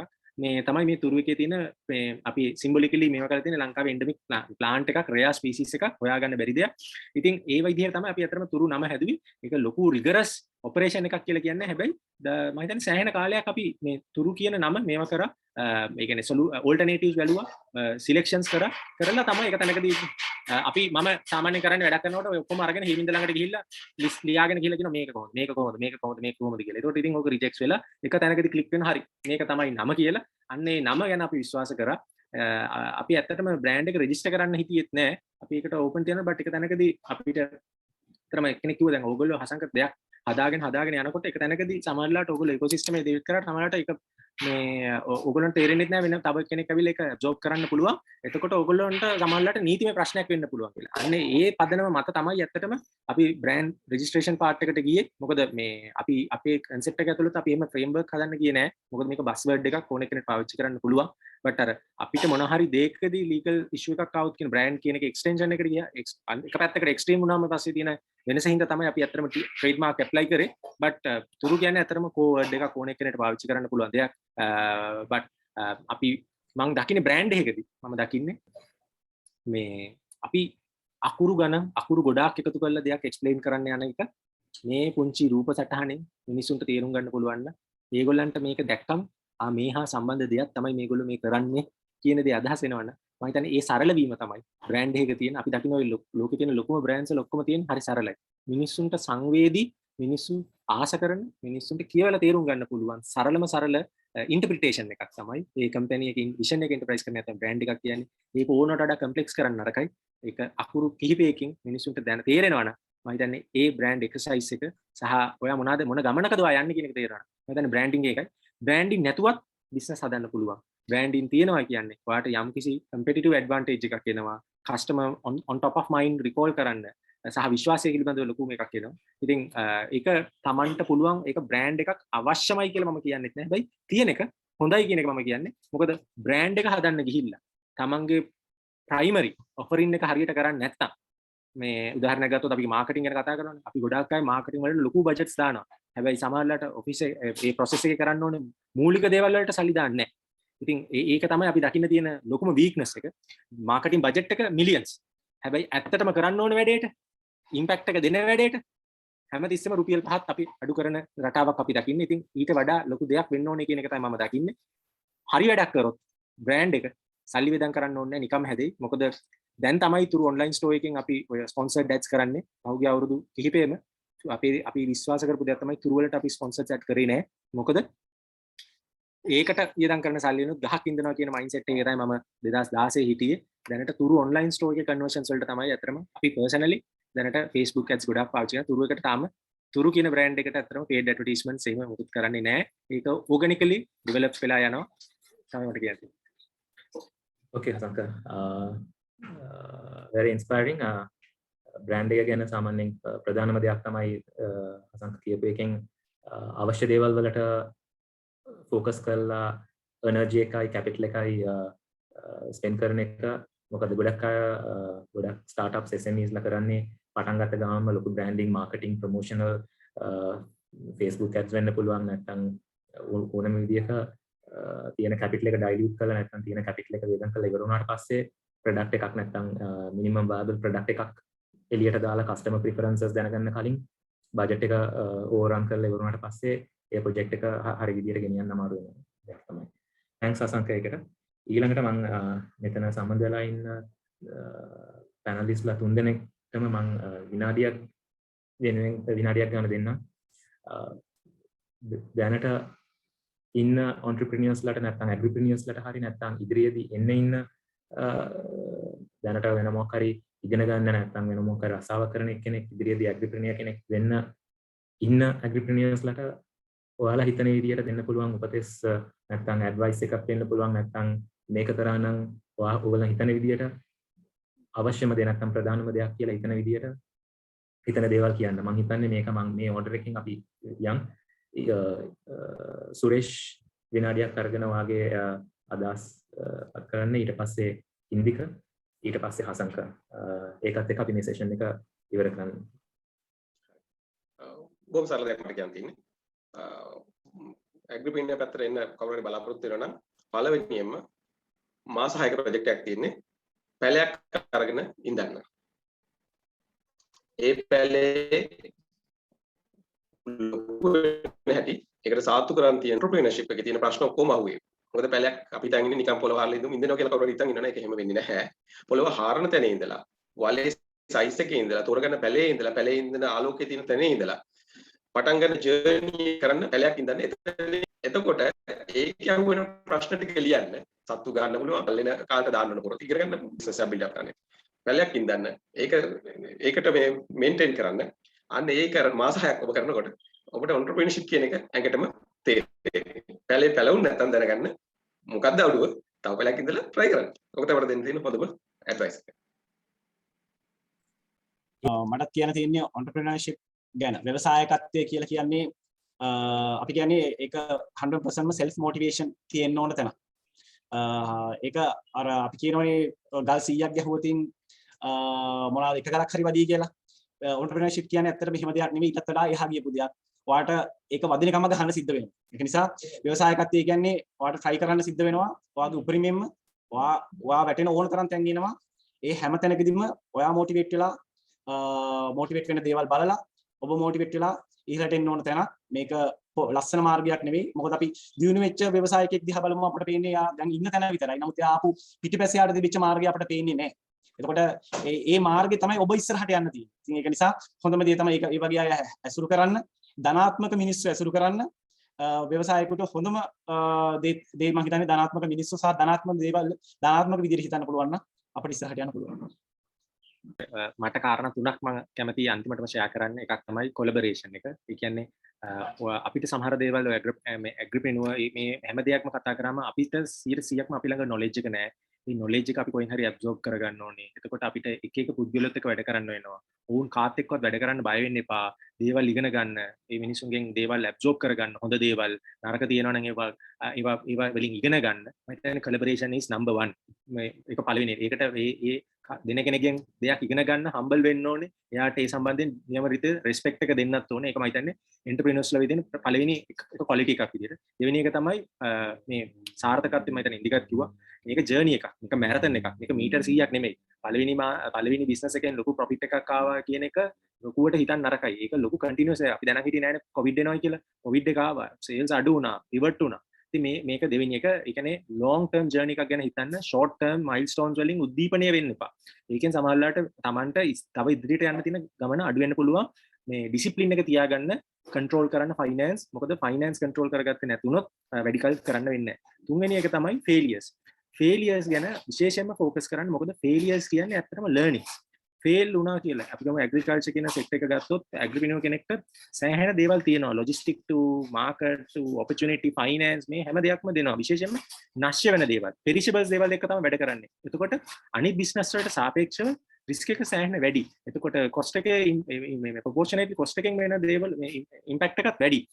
එතකොට මේ මාකට් එකට ටග් ගාලා යන්නත් ඕනේ. ඉතින් මේවාදී අපි අතරම ෆේල් වෙනවා. සමහරවිට මේ එක සීසන් එකක් සාර්ථක වුණාම ඊළඟ සීසන් එකේ අපි හිතන්නේ නැති විදිහට ෆේල් වෙනවා. ඉතින් එතකොට හිතන්න මේ ලර්නින්ග්ස් ෆේල් වෙච්ච ඒවත් එක කොහොමද මේ ෆේල් වෙලා කියලා මේ වැඩේ අතාර දාන්න යන්න එපා. මොකද මේ අර ගල් 100ක් ගහන කතාවම තමයි. එක ගලක් සමහරවිට වදින්න පුළුවන්. මේ හැබැයි ඒ වගේ මතක තියාගන්න ෆේලියර්ස් කියලා වචනයක් නෑ. ඒක ඇවිල්ලා කියන්නේ පිවටින් වෙනවා. ඒ කියන්නේ අපි වෙන තැනකට විතැන් වෙනවා. මේක හරි ගියේ නෑ. ඒ හින්දා අපි වෙන තැනකට විතැන් වෙනවා. අන්නේ මේ විදිහේ collaborative mindset එක තියෙන long term thought process එකක යන long term marathon එකක් යන්න පුළුවන් failure එකක් pivot වෙනවා කියලා හිතන්න පුළුවන් නම් මම හිතන්නේ ඕනම එක්කෙනෙක්ට මේ කුෂි කාර්මික මේ ශාස්ත්‍රය තුළ මේ ඇග්‍රිප්‍රෙනියර් කෙනෙක් විදිහට කුෂි ව්‍යවසායක විදිහට හොඳ ගමනක් යන්න පුළුවන්. ඒක සංයමයෙන් යුතුව යන්න ඕන ගමන. ඒක මොකද ගස් කොළන් මේ අවුව පස් සත්තු රුමි මේගොල්ලෝ මිනිස්සු මේගොල්ලොත් එක්ක යන ගමනේ මම හිතන්නේ විශේෂයෙන්ම කෘෂි ව්‍යවසායකයෙක්ට සෑහෙන දෙයක් කරන්න තියෙනවා. ඉතින් ඒ ගමන හිමින් හිමින් යන එක තමයි ගොඩක්ම වටින්නේ. ඒක ලස්සනයි. ස්තුතියි හසන්ක. අපි හිතපු වෙලාවට වඩා සෑහෙන වැඩියෙන් ඉල්ල තියෙන්නේ. හැබැයි මේ ඩිස්කෂන් එක ගොඩක් දුරට ඉන්ටරෙස්ටිං ලෙගිය හින්දා මට ඒක මැදින් නතර කරන්න අදහසක් තිබුණේ නැහැ. කෙටියෙන් ඔක්කොම ටික සමරයිස් කරනවා නම් කවුරු හරි හිතනවා නම් එන ආයතනයකට වැඩ කරන එකට වඩා නැත්නම් කෝපරේට් එක්සිකියුටිව් වෙලා වැඩ කරන එකට වඩා මම තනියෙන් entrepreneur කෙනෙක් නැත්නම් ඇග්‍රිප්‍රෙනියර් කෙනෙක් වුණොත් මට බොසස්ලා කවුරුත් නැහැ. මම වෙන කවුරු හරි කියන දේ ආන්න ඕනේ නැහැ. නැත්නම් මට ඉක්මනට සල්ලි හම්බ කරගන්න පුළුවන් කියලා වගේ මතින් පටන් ගන්නවා නම් ඒක සම්පූර්ණ වැරදි අදහසක්. මොකද ඒ ජර්නි එකේදී ඉන්දික කියපු විදියට හසන්ත කියපු විදියට ඒ ජර්නි එක පටන් අරන් යන ගමන ගැන කවුරුත් වැඩියෙන් අවධානය ફોකස් කරන්නේ නැහැ. මොකද ගොඩක් අය හිතන්නේ ඕකේ දැන් කවුරු හරි බිස්නස්මන් කෙනෙක් නැත්නම් ඔන්ටර්ප්‍රිනියර් කෙනෙක්ව දැකලා එයාගොල්ලන් දැන් ඉන්න තත්ත්වෙ බලලා හිතන්නේ අපිටත් බිස්නස්මන් කෙනෙක් වෙන්න බුණොත් හරි නැත්නම් ඔන්ටර්ප්‍රිනියර් කෙනෙක් නැත්නම් ඇග්‍රිප්‍රිනියර් කෙනෙක් වසායකයෙක් වුණාම අපිටත් පුළුවන් වෙයි ඊළඟ තත්ත්වෙට එන්න පුළුවන්. හැබැයි ඒ process එකේදී වෙන දේවල් ගොඩක්. මොකද සාමාන්‍යයෙන් average statistics තමයි මේ ආසියාවේ රටවල් කීපයක්ම එකතු කරලා බැලුවා නම් ඒ කියන්නේ average statistics කියන්නේ 3% විතර වගේ ප්‍රමාණයක් තමයි sustaining enterprises තියෙන්නේ කියලා. ඒ කියන්නේ businesses 100ක් පටන් ගත්තම එකෙන් businesses 3යි sustain වෙන්නේ. අඩුම වශයෙන් අවුරුදු 3කට එහා මේ කරගෙන යන්නේ. නැත්නම් ඒක part time businesses කියන්න පුළුවන් වෙන මොකක් හරි job එකක් කරන ගමන් මේක side job එකක් විදිහට කරන විදිහට ඒ විදිහට නෙමෙයි. සාමාන්‍යයෙන් full time business එකක් විදිහට අරගෙන ඉතාමත් සාර්ථක විදිහට කරගෙන යන්නේ 3%. ඒ හින්දා ඉතින් මතක තියාගන්න challenges ගොඩක් තියෙනවා. ඒ විදිහටම තමයි දැන් අපි කතා කරපු විදිහට දේවල් focus කරන්න ගොඩක් දේවල් තියෙනවා. ඒ කියන්නේ collaboration, networking, knowledge sharing, learning and lifelong learning and development මේ වසාය කෙනෙක් වුණාම තමන් දන්න දේ අනිත් අයට කියන එක අනිත් කියන දේවල් ඒක යම් මට්ටමක් බලන්න ඕනේ ඕනම එක්කෙනෙක්ගෙන් knowledge කියන දේ ඕන එක්කෙනෙක්ගෙන් අහන්න පුළුවන් මේ අහලා තමන් develop කරන්න පුළුවන් තමන්ගේ business එක develop වෙයි. ඒ වගේ collaborative initiative එකක් අවශ්‍යයි. ඒ වගේම තමයි සාමාන්‍යයෙන් දැන් entrepreneur කෙනෙක් වුණාම එක දෙයක් specialization එකක් තියෙන්න පුළුවන්. හැබැයි වැදගත්ම දේ තමයි attention to details නැත්නම් attention to the whole ecosystem. මොකක්ද finance ගැන ටිකයි legal සම්බන්ධව දේවල් ටික ගැන knowledge එකක් තියන්න ඕනේ. people handling නැත්නම් labor handling වෙන්න පුළුවන් වෙයි, නැත්නම් customer handling, නැත්නම් supplier handling, නැත්නම් bank නැත්නම් මොකක් හරි financial institutions එක්ක මොකක් හරි ගනුදෙනුවක් තියෙනවා නම් ඒක handle කරන විදිය එකෙන් එක්කෙනාට stakeholders ලාට කතා කරද්දී තියෙන tone එක වෙනස් වෙයි. නැත්නම් investors ලා ඉන්නව නම් ඔයගොල්ලන්ගේ business එකට ඒක තවත් වෙන විදියට approach කරන්න වෙනවා. so ඒ වගේ දේවල් කීපයක්ම තියෙනවා. මේ වගේ දේවල් හසන්ක කලින් කියපු විදියට මේ දේවල් අමාරු දේවල් නෙමෙයි. ඕන තරම් දැන් ලංකාවේ ආයතනවල තියෙනවා, institutions තියෙනවා. ප්‍රධානම දේ තමයි ඔයගලන්ට අර උනන්දුව තියන්න ඕනේ. මේක ගිහිල්ලා අපි කොහොමද කරන්නේ කියන. දැනුමට ඒ කියන්නේ ඉංග්‍රීසි වල කියන්නේ hunger for knowledge කියලා. ඒ කියන්නේ කොහොමද කරන්නේ? මොකක් හරි ප්‍රශ්නයක් වුණාම සාමාන්‍යයෙන් ඉවසායකෙක් වුණාම ඒක solutions නෙමෙයි හොයාගෙන යන්න ඕනේ. ප්‍රශ්න හොයාගෙන යන්න ඕනේ. ප්‍රශ්න හොයාගෙන ගියාම තමයි ඔයාට ඒකට solution එක කොහොමද? solutions හොයාගෙන ගියාම ඒක දැනටම develop වෙලා තියෙන product එකක් වෙන්න පුළුවන්. එතකොට ප්‍රශ්න හොයාගෙන ගියාම දැන් සුරේෂ් කියපු විදිහට ගොම ගොඩක් දැකලා ඒක ජරාවක් කියලා mindset එකෙන් බැලුවොත් එතනින් මොකුත් opportunity එකක් නැහැ. ඒ opportunity creation එකට තමයි ප්‍රශ්න හොයාගෙන යන්නේ. මේ ප්‍රශ්න කොහොමද අපි opportunities කීපයක් තියෙනවා නම් ඒ opportunity assessment එකක් කරන්න ඕනේ. ඊට පස්සේ පුළුවන් වෙයි අපි දැන් කලින් කතා කරපුවා හසන්ත ප්‍රසන්ට් කරපු විදිහට ටීම් එකත් එක්ක වැඩ කරද්දී ඒ strength එක වැඩි. සමහරලාට ඔයාට ඒ option එකක් opportunity එකක් නැත්නම් ඒක කරන්න දෙයක් නැහැ. ඒම කියලා අතරලා දාන්න ඕනේ නැහැ. ඔයගොල්ලන්ගේ යාළුවෝ ඉන්න පුළුවන් නැත්නම් ඉන්දික කියපු විදිහට ඕන තරම් යුනිවර්සිටිස් වල undergraduate research එකක් විදිහට කාත් එක්ක හරි collaborate වෙලා නැත්නම් එතන ඉන්න lecturers ලා හරි නැත්නම් professors ලාත් ඒ කතා කරලා මේ වගේ product එකක් මම develop කරන්න බලන්නේ business sales කියලා තියෙනවා යුනිවර්සිටිස් වල ඒ ආයත් එක්ක සම්බන්ධ වෙලා කරන්න පුළුවන් නැත්නම් වෙනම research institute එකකට ඔයාලට ගොඩක් දුරට මේ product එක ගැන assurance එකක් නැත්නම් strong feeling එකක් තියෙනවා නම් මේ product එක කොහොමද market එකේ මොකක් හරි ප්‍රශ්නයකට solution එකක් වෙයි කියලා. එතකොට research institutions මොකද ITI නැත්නම් National Science Foundation ඒ වගේ ආයතනවල තියෙනවා. ඒ වගේ ආයතනවල ගිහිල්ලා කතා කරාම සමහර දේවල් ඒගොල්ලන්ගෙන් nominee වාට දැනගන්න පුළුවන් වෙයි. සමහර දේවල් research එකක් ඕගොල්ලන්ගේ product එක වෙනුවෙන්ම කරනවා නම් එතකොට ඒගොල්ලන් සුළු ප්‍රමාණයක් charge කරගෙන offer කරන services කීපයක්ම තියෙනවා. so ඒ වගේ opportunities ඕන තරම් තියෙනවා. ඒ කියන්නේ possibilities. opportunity create කරලා ඒකට commercially viable product එකක් එළියට market එකට දාන එක තමයි තියෙන challenge එක. so I think generally බලද්දී agripreneurship කියන එක සාමාන්‍යයෙන් ගෝවියෙක් කොහමද කුෂි ව්‍යවසායකයෙක් වෙලා ඉදිරි ගමන ගෙනියන එක ගැන තමයි අපි මෙච්චර වෙලා කතා කරේ. මට යස්මින් engineer යස්මින් නානයකාරට ඒ real life TV initiative එකටයි thank කරලා මේ අපි program එක අවසන් කරමු. Thank you very much. ඉදිරියටත් අපි මේ කතා බහ රැගෙන යනවා අපේ ව්‍යාපෘති සමග ඔබට සම්බන්ධ වෙන්න පුළුවන්. ඒ වගේම අපිත් එක්ක මේ ෆෝරම් එකේ පැනල් ඩිස්කෂන් එක මෙහෙයුවේ ඩොක්ටර් සෙල්වනාදන් අනෝජන්. ඔහු ගරු ලේකම් විදියට කටයුතු කරනවා ශ්‍රී ලංකා ඇග්‍රිප්‍රෙනර්ස් ෆෝරම් එකේ. ඒ කියන්නේ කෘෂි ව්‍යවසායකයන්ගේ සංසදයේ.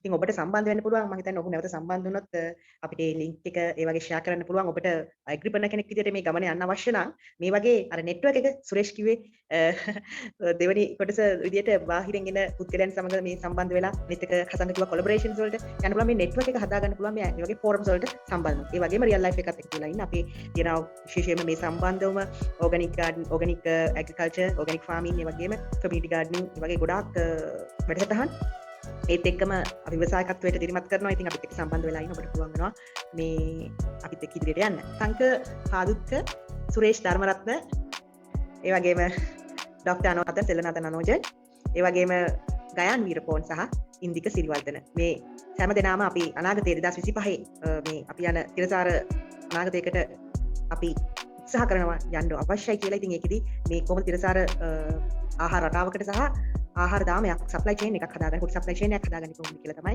ඉස්සෙල්ලාම ඇග්‍රිප්‍රෙනර්ස්ලා පුළුවන් ඕන. ඉතින් ඔබට ආරාධනා කරනවා මේ නෙට්වර්ක් එකට මේ කාර්යයට සම්බන්ධ වෙන්න කියලා. ඉතින් අපිත් එක්ක සම්බන්ධ වෙලා ඉන්න මේ අපි inspire yourself day 3 තුන්වෙනි දිනේ නිමාව. ඉතින් අපි ඔබට සුබ පතනවා ඔබගේ අනාගත ව්‍යවසායක කටයුතු සහ ව්‍යවසායක අදහස් වලට මල් පැල ගැන්වීමක් කියලා ඔබට සුබ පතනවා. ඔබ ස්තුතියි.